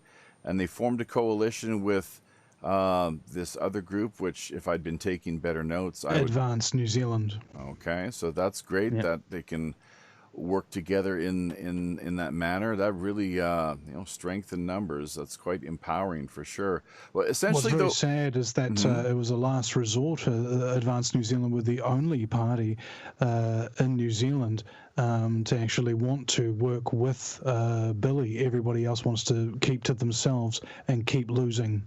And that's just, keep selling out is really what it comes down to. They're selling out. No. These are honourable and decent individuals. I've met and interviewed many of the members of these parties, and to give up what they have, to give up their parties and give it to Billy was a huge ask, and I completely understand why they didn't do it, because they've been in this fight for a long time, and it is their fight, and they have been standing up for New Zealanders, and they perceive perhaps Billy as a Johnny-come-lately here to steal their thunder. But in my opinion, Billy TK and the New Zealand Public Party and Advanced New Zealand are not Johnny-come-latelys here to steal your thunder. We are the reinforcements here to help you turn the tide. When I talked this, through that comment out regarding the business of selling out, that was directed more toward the establishment parties who've been doing business with foreign entities for probably quite a few years now. So that it's the same thing in Canada, really, is what I had seen, even up until the point to where I exited on Canada Day, if you can believe that, back in 2002. So it's been a while for me here in South Korea. But yeah, it was the establishment parties. I'm not talking about any alternative grassroots up and comers. Oh, I didn't think you were in retrospect. But what I said still needed to be said. Okay. Oh yeah, for sure. Yeah, I was just trying to, and then from my end, just trying to clarify things as well. So turning of the tide, absolutely, and that would be something. So Iceland, of course, has done a lot of great work. They really took their bankers to task, holding them accountable in a big way. So it would be good to see something more of this,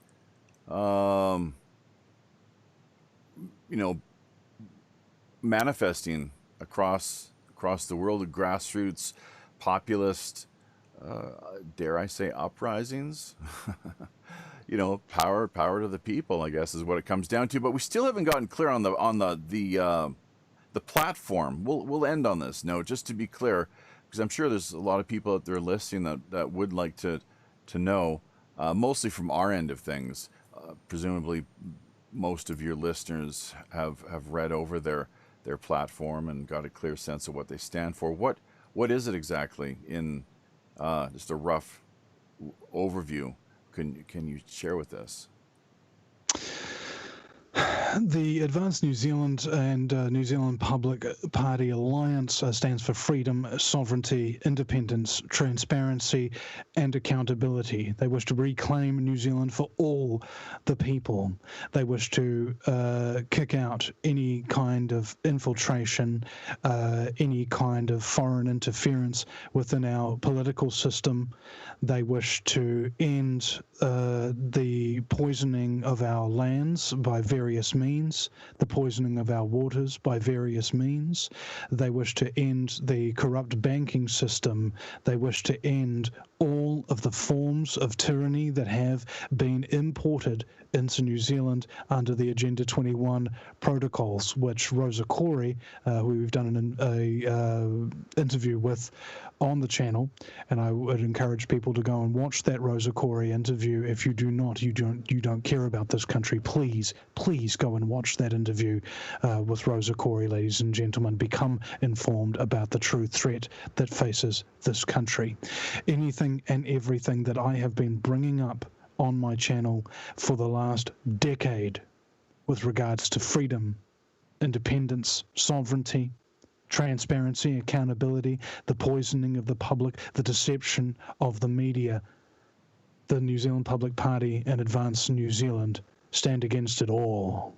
And they are the first, and they might be the last, to do this. And that is why we need to understand the precipice that we stand upon. There is no going back from this. We will not get a second chance. We have one shot, ladies and gentlemen, and one shot is all we need.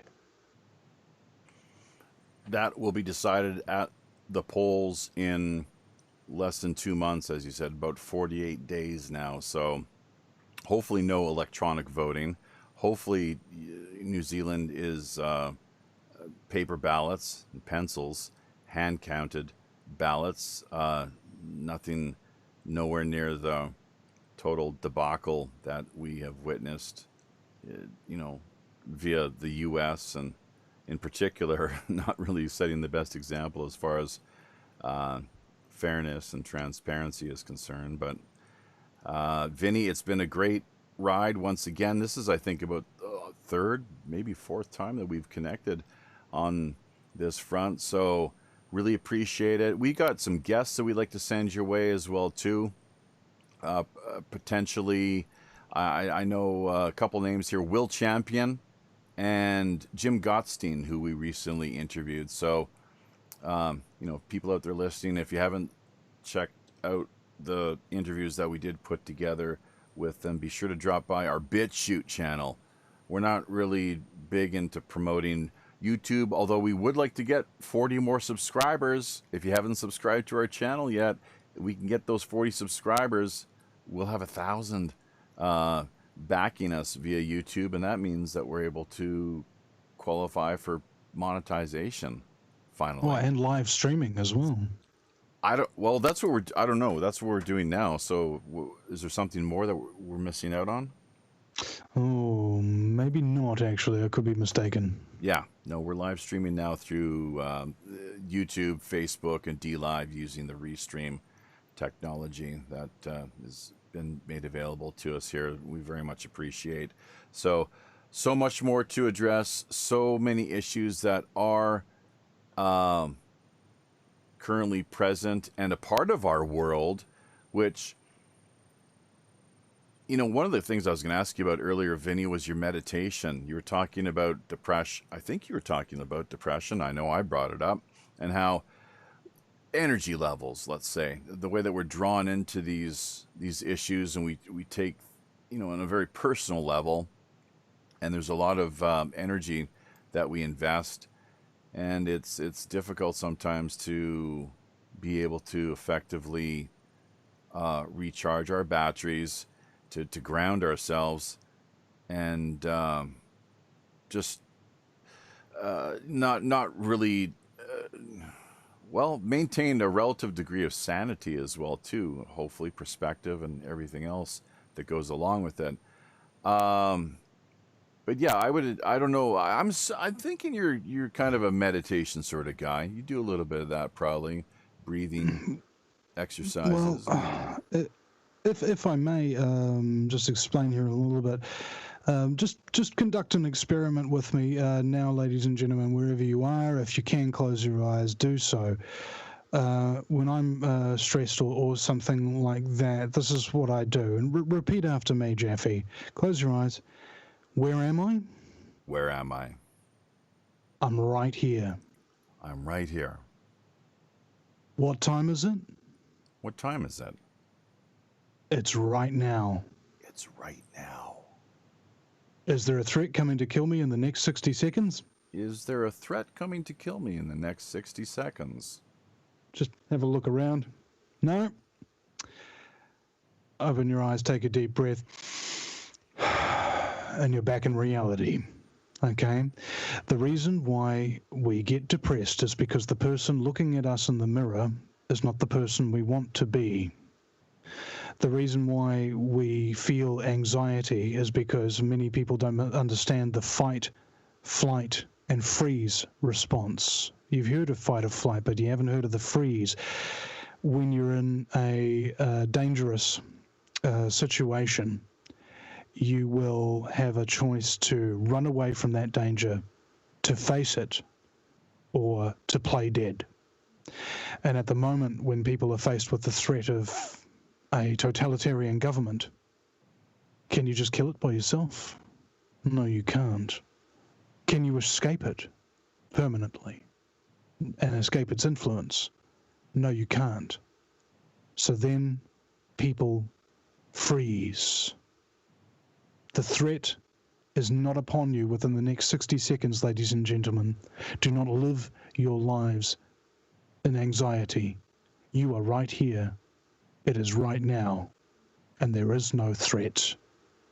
Please always remember that when you're feeling down and alone and frightened.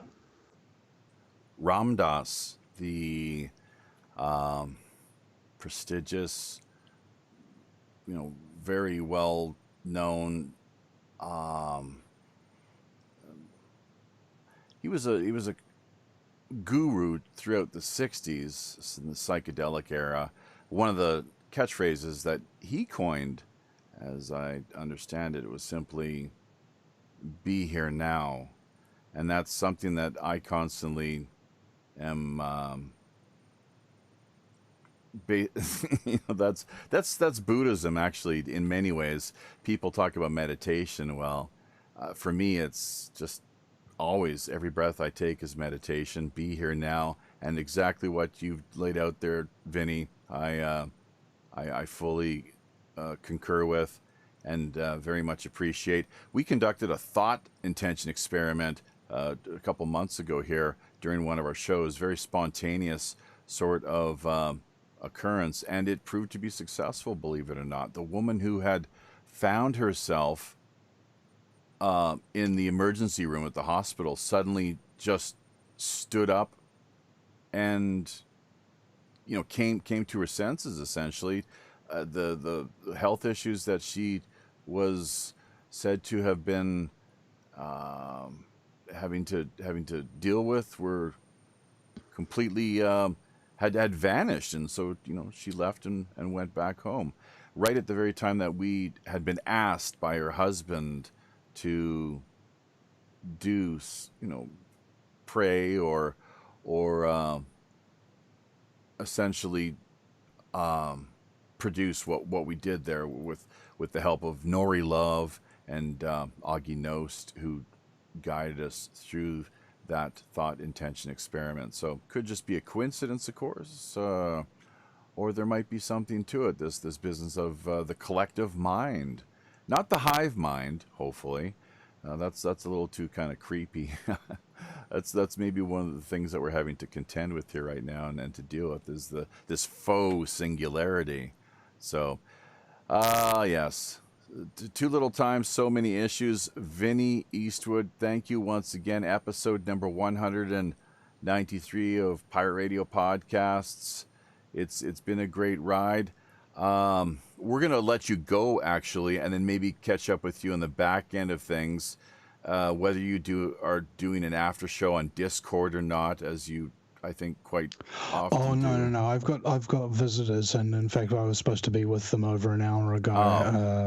I don't get to interact with many people face to face, and so yeah, it's been a bit of a sacrifice. That's being great. here, but like I say, these sacrifices are necessary. Oh, and we're going to do what we can, of course, to get more people to have a chance to listen to this week's show, and we totally appreciate you dropping by and helping to make this happen. And we'd like to see your spirits rise up, and just as with everyone, to be happy. We all deserve to be happy, and especially someone like you currently right now who's kind of on a bit of just it's going through a lot, it seems, with a lot of a weight on your shoulders, and feeling a lot of responsibility and everything else, pressure, I guess. I feel none. Okay. I'm doing what I was born to do, what I was made to do, what I was bred to do. This is no more difficult than breathing for me. Good. This is my skill set. This is my privilege. Not everybody can do this.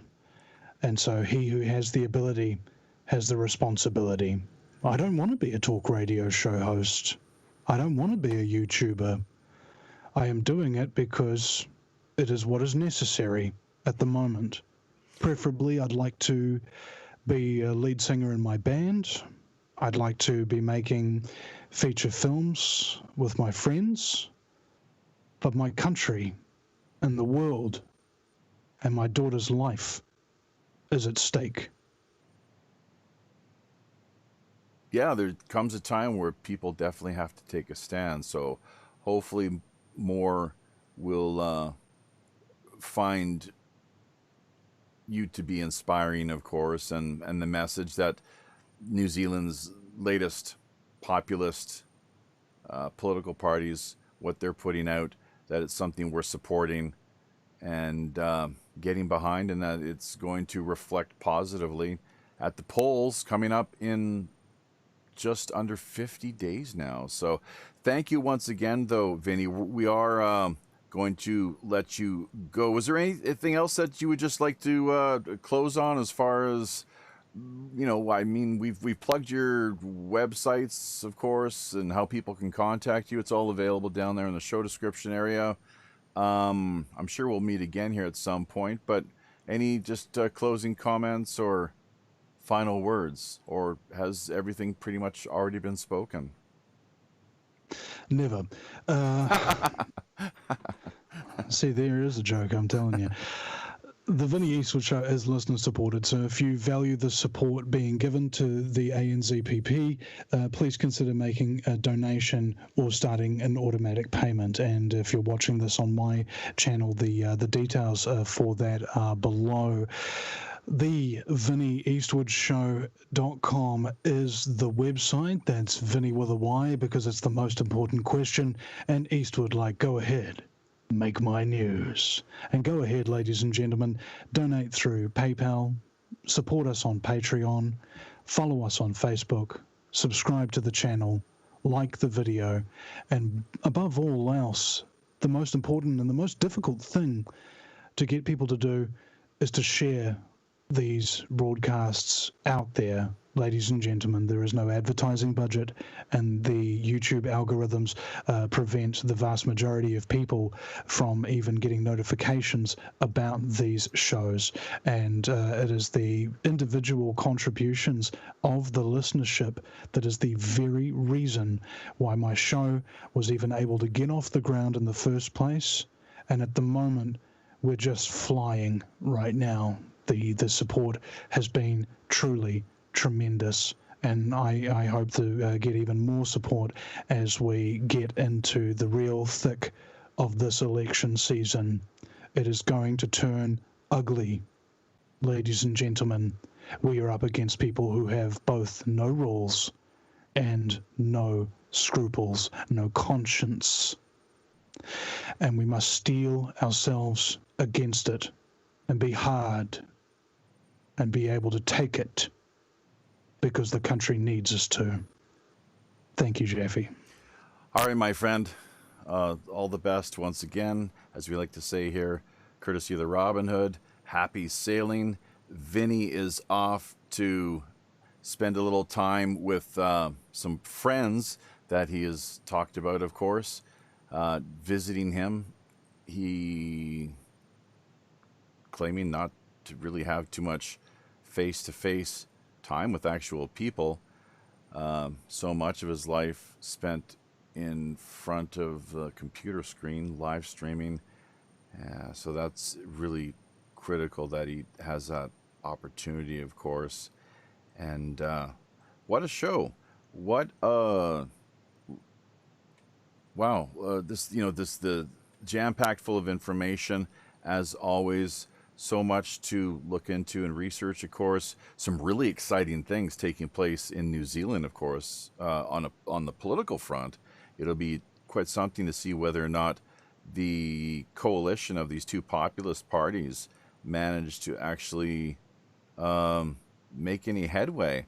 I haven't looked into things too closely, but I could very well predict that, yeah, we're going to be hearing more about this in the news. And you can bet, as Vinny was essentially alluding to, that the opposition, the establishment, the corrupt opposition, who have once again been selling out for God only knows how long, they're going to pull out every possible stop they can, every trick in the book to see that the opposition flounders and their votes are not counted, or what have you. As you know, it's that there is this endless number of dirty tricks. Politics is it's a pretty cutthroat type business, it seems. There's no doubt about that. So that's just the nature of the beast, unfortunately. But yeah, hey, Pirate Larry and Reverend Jim, we're going to wrap things up here. Jim, we haven't heard from you in a while. Why don't you, hopefully you've made your way maybe down from the crow's nest and onto the deck of the ship here, the Robin Hood. So, any thoughts on the show, Reverend Jim? Oh, it was a great show as always. I love listening to Vinny. Being in the United States, I'm not involved in the New Zealand political scene, but what's going on here or there relates to all of us. And it doesn't matter if we're in Germany, Finland, the United States, New Zealand, South Korea. It doesn't matter where we're at. All this shit relates to all of us. And his political movement down there, the people's movement, the public movement, I love that. We need that here. Only trouble is, here in the States, things get corrupted by people like Soros so quickly. I really do have fear for the future. I see civil war coming, and it ain't gonna be pretty. I have solutions, but nobody wants to hear them because, oh, that's very anti-Semitic. remove all dual citizen traitors from office. Why do we have people in our Congress that hold dual citizenships? Yeah.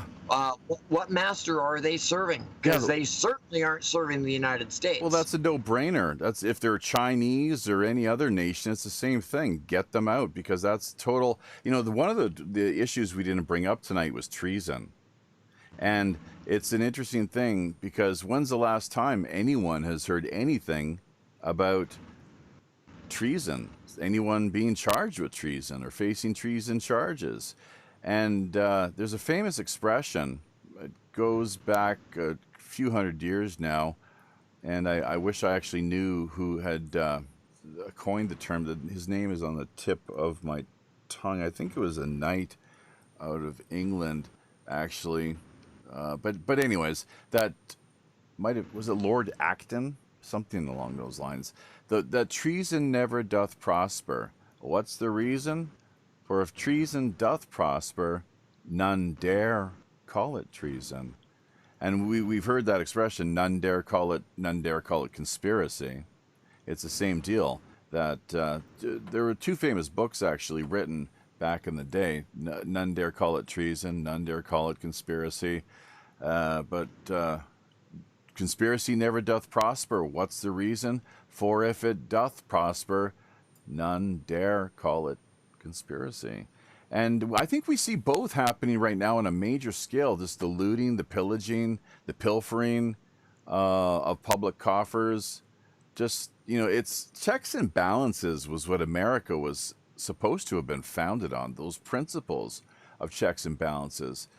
Corrupt district attorneys that are letting rioters and looters go, but want to prosecute a couple that were defending their house from, supposedly peaceful protesters. No, breaking down a cast iron or wrought iron fence is not peaceful. Destroying private property is not peaceful. That's rioting, that's looting. But yet, we have a prosecuting attorney that wants to prosecute the couple defending their home in a state with castle laws against a crowd of malicious fucking people. There's another.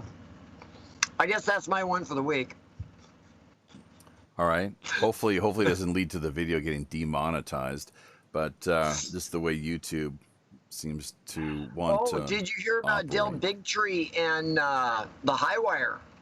No, what's the deal there? They have been completely terminated from YouTube. Who are they exactly? I vaguely. Dale Bigtree used to be a producer for the TV show The Doctors. Mm-hmm. And he quit his high-paying job because they refused to let him do a program exposing vaccines for the truth about vaccines. Jeez. That they caused injury, that they've never cured anything they supposedly claim to have cured. And so he quit his job and he started a program called The Highwire. And he exposes all the truth about the vaccines, the big pharma, and the political BS. Yeah. Well, YouTube took him down for violations of YouTube's service. His whole channel's been terminated. Just vague nothingness, really, as far as the justification. Telling the truth. He was telling the truth about the coronavirus. His last program, because I streamed him almost every day, because he puts out a weekly or a daily, at least a few minutes daily, and I'd streamed him on one day, and I went to stream him the next day, and the video's gone, the channel's gone, and this was just a couple of days back, and. Yeah, they are busting down on, and it's surprising because supposedly Trump just signed some executive order that's supposed to bust down on this censorship, making people like YouTube and Facebook stop censoring and taking down people's posts. Now, I haven't read the bill, and I don't know all the ins and outs if that's does what I have supposedly heard, or does it do the exact opposite and just let them run even more amok? I've got to find that out. Yeah, there's so many issues currently that are out there, and a part of what we here on the Robin Hood, of course, refer to as the war on humanity. That didn't come up tonight. Well, we had Vinny on board, hashtag WOH.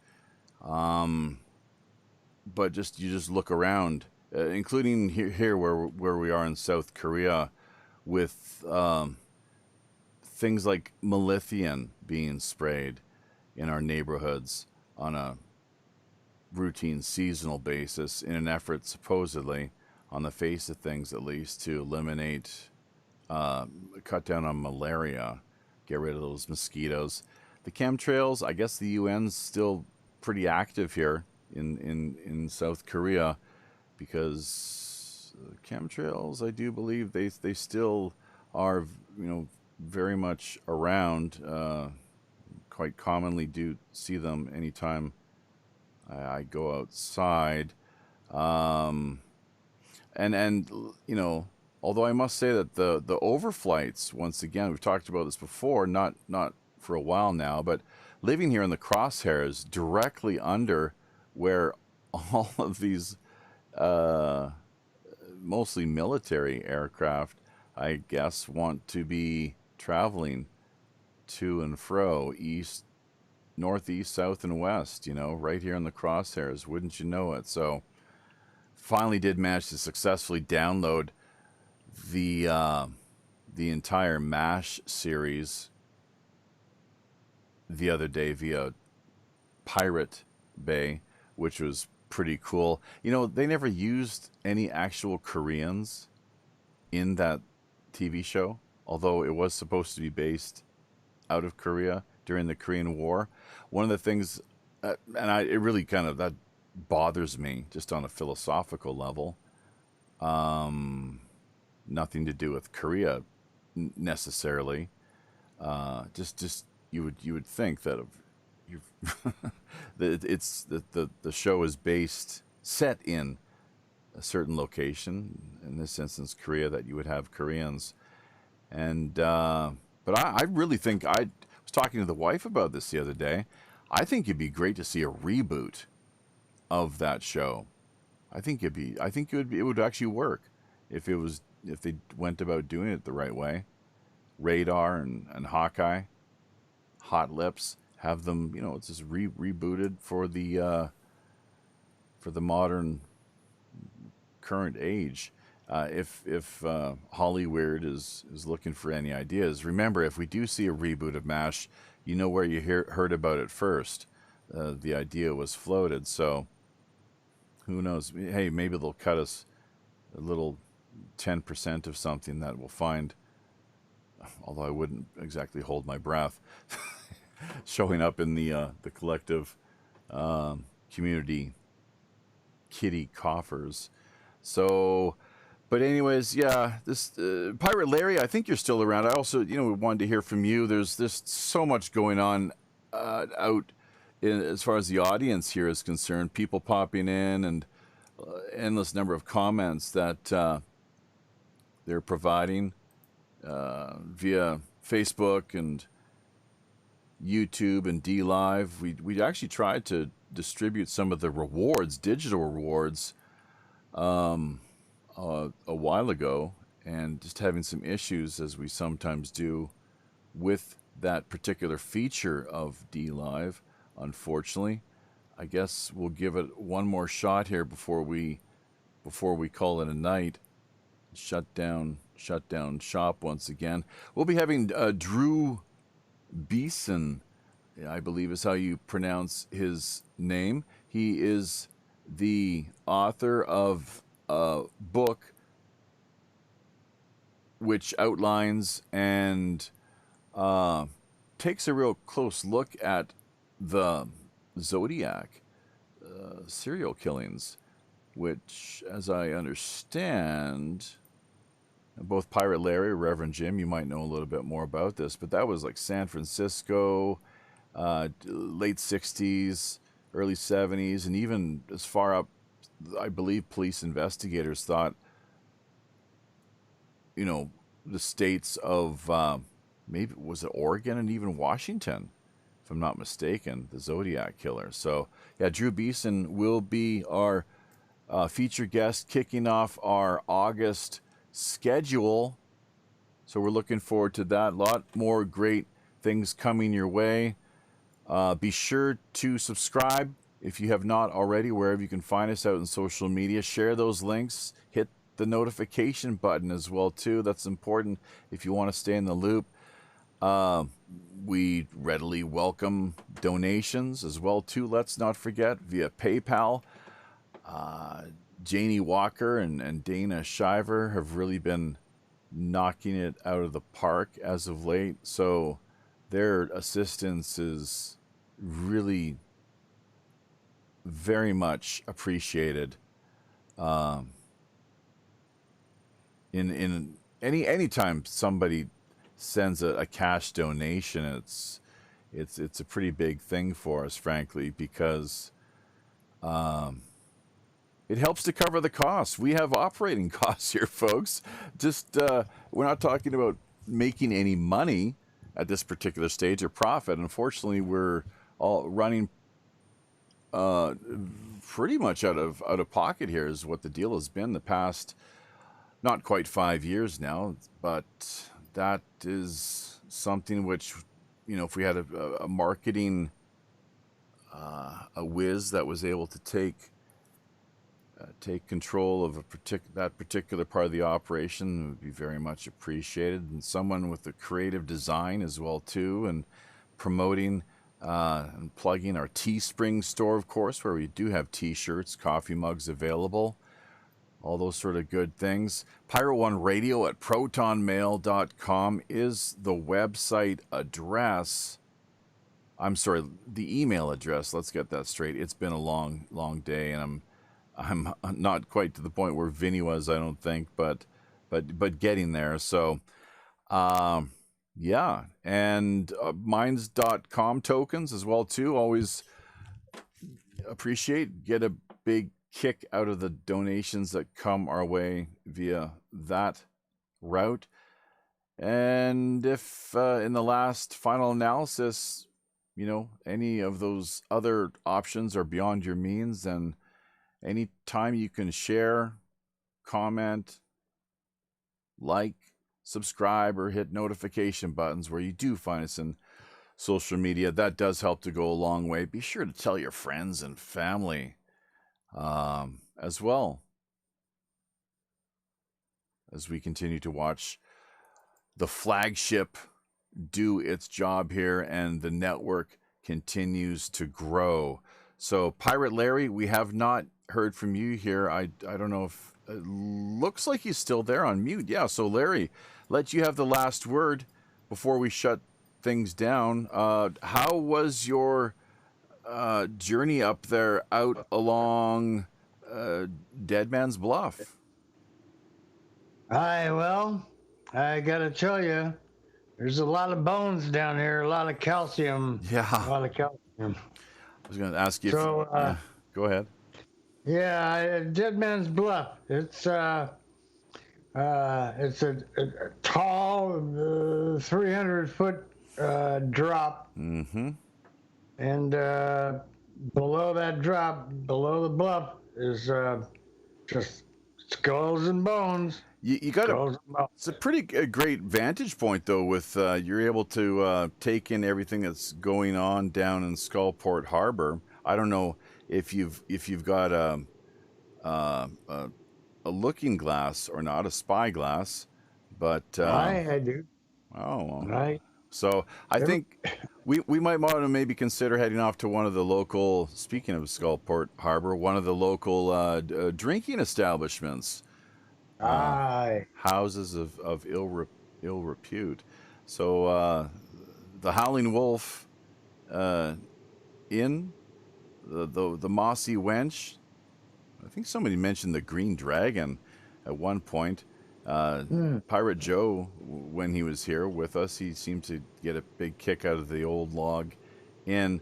But yeah, the Howling Wolf, Scurvy Dog, I think was what I missed out on there. And I think that's about... Right, the Scurvy Dog, yeah. Yeah. We'll hit one of those places, I'm sure. But is that about it from you, Pirate Larry, or would you like to... I would say so. I would say that I got to get off this bluff, Chappie. I mean, you're on the road to recovery and recuperation here, so we really applaud your courage in making the effort to get yourself all the way up there. And yeah, be sure to find your way back down to Skullport Harbor and all in one piece. And you can be found, of course, on minds.com. It's simply pirate_Larry, I believe, is it not? Yeah, that's right. That's right. I'm on minds.com at pirate_Larry. Baja Bands, of course, too. Let's not forget.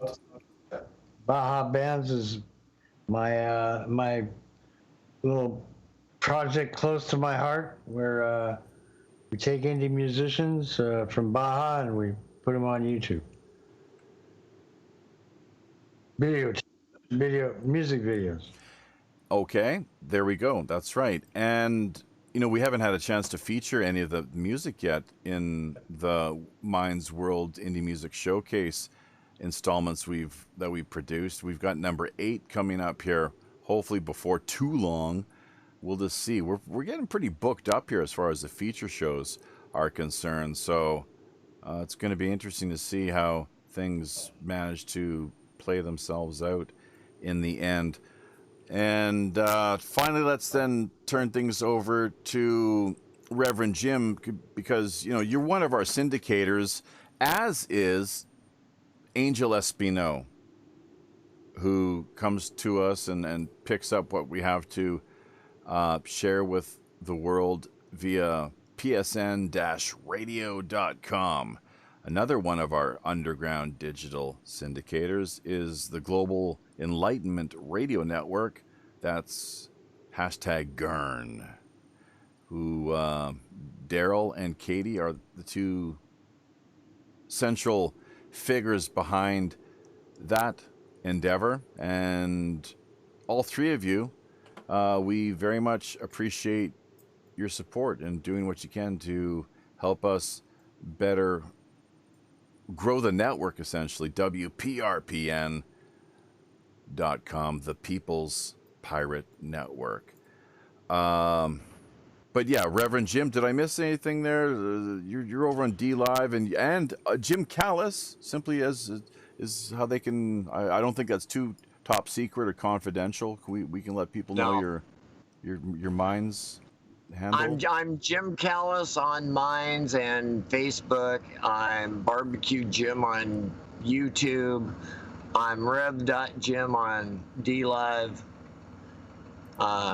You want to find me, I'm not hard to find. I do want to give a shout out to our D Live family. We've got 10 people right now on your channel on D Live. Not my channel, your channel, WPRPN.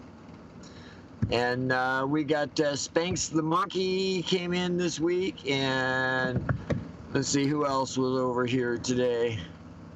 We had Deja Voodoo dropped a diamond on you, and Peter, I can't pronounce his whole name. He's one of my friends from Eastern Europe, or from Europe.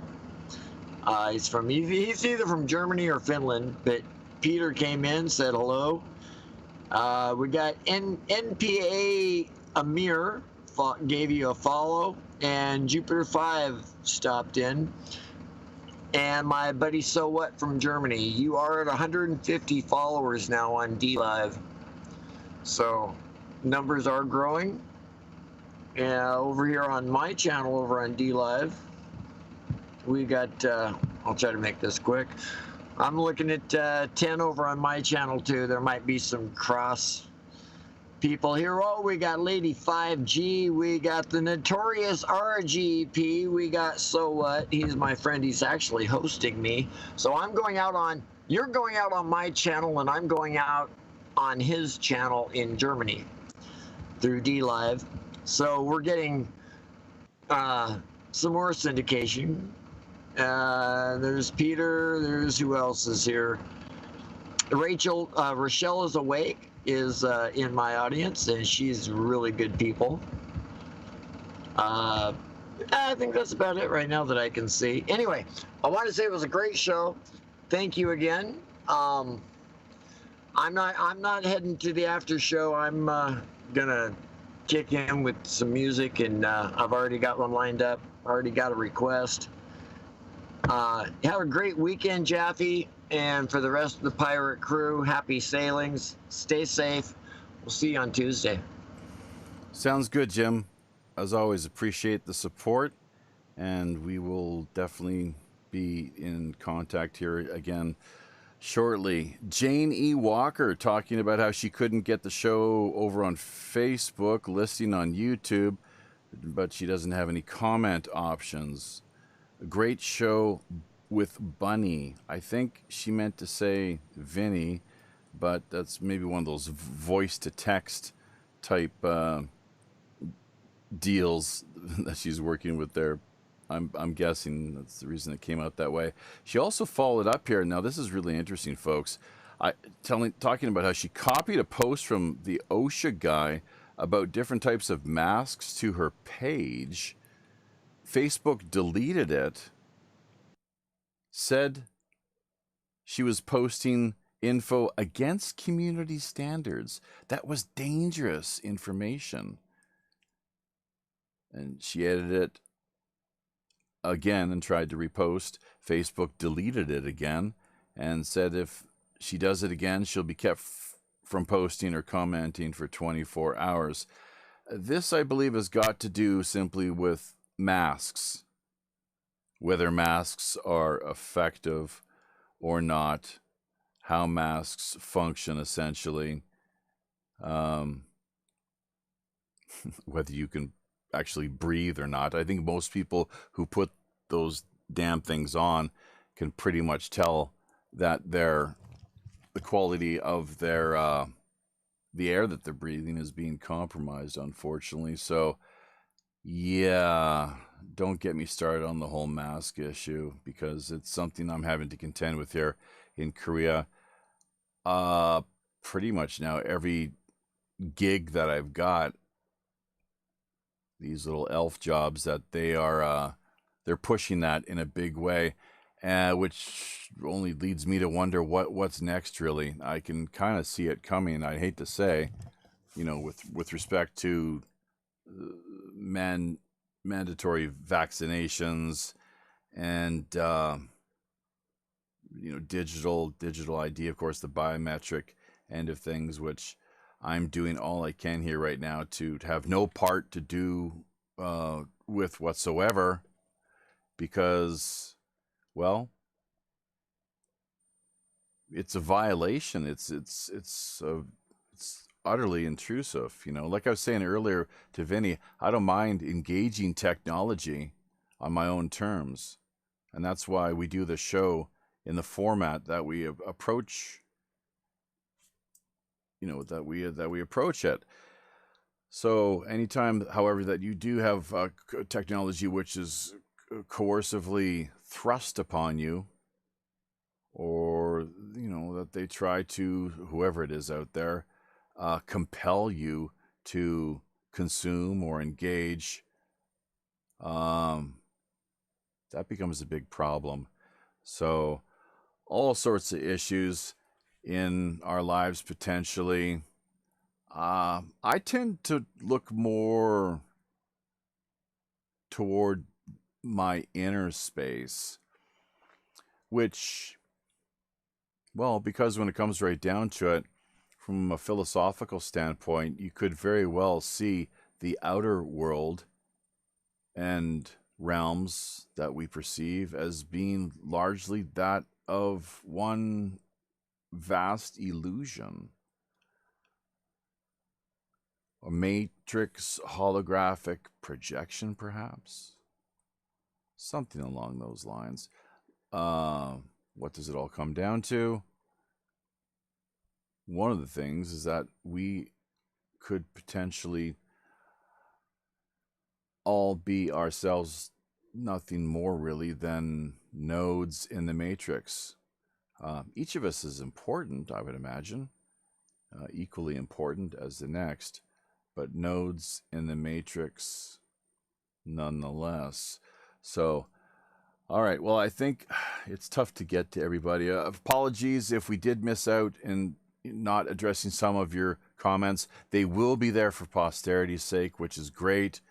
Be sure to keep in touch. Be sure to reach out. Be sure to make yourself known and contact us whenever, however you can. We will be back on Tuesday with the news, and as was mentioned earlier, the author of the Zodiac book that he has put out, Drew Beeson. Should be quite the conversation and fascinating deep dive into this whole business of who the Zodiac actually was. A lot of potential candidates, I do believe, whose names have been raised over the years. Having said all this, let's remind our listeners simply that until we meet again out in the high digital seas, on behalf of Captain Long John Sinclair, Reverend Jim, Pirate Larry, Vinny Eastwood, and all the rest of the crew here aboard the Robin Hood, I'm your host as always, the show's Chief Communications Officer, Jaffe Ryder. It's going to be an interesting election, something definitely to keep our eyes on the next 48 days or so. Tally-ho.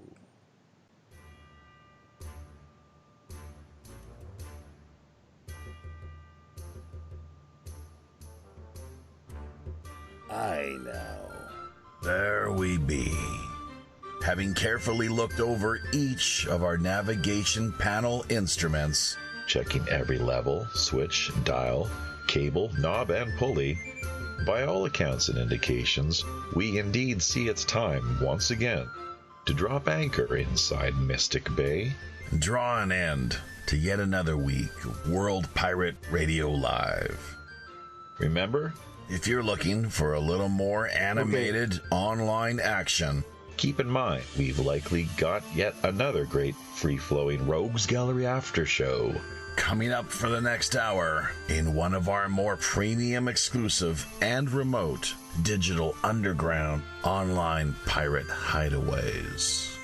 Also, if you yourself have a new, novel, intriguing, or otherwise underreported idea, unique individual, or pressing item in mind, be sure to either drop us a line directly over on WPRPN.com or fire us a quick email via Pirate One Radio at protonmail.com.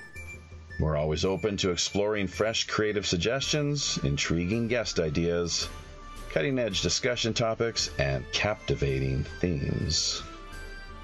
Remember, WPRPN.com member site subdomain links are also always available.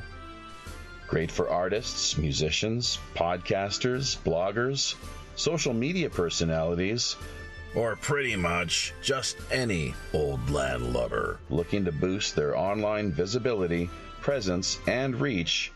Basic personal profile accounts can be launched for just $60 per year. Staking your claim now helps not only strengthen you and the network, we're also looking out for the little guy. That's right, folks. As much as half of all WPRPN's profits are redirected right back into the hands of the people who really need it most. Community charity. After all, we are the Robin Hood. You can further embark on your own personal pirate journey by either liking, sharing, commenting on, subscribing to, or just following us via virtually any mainstream social media platform, including Twitter, Facebook, Gab, or Minds.com.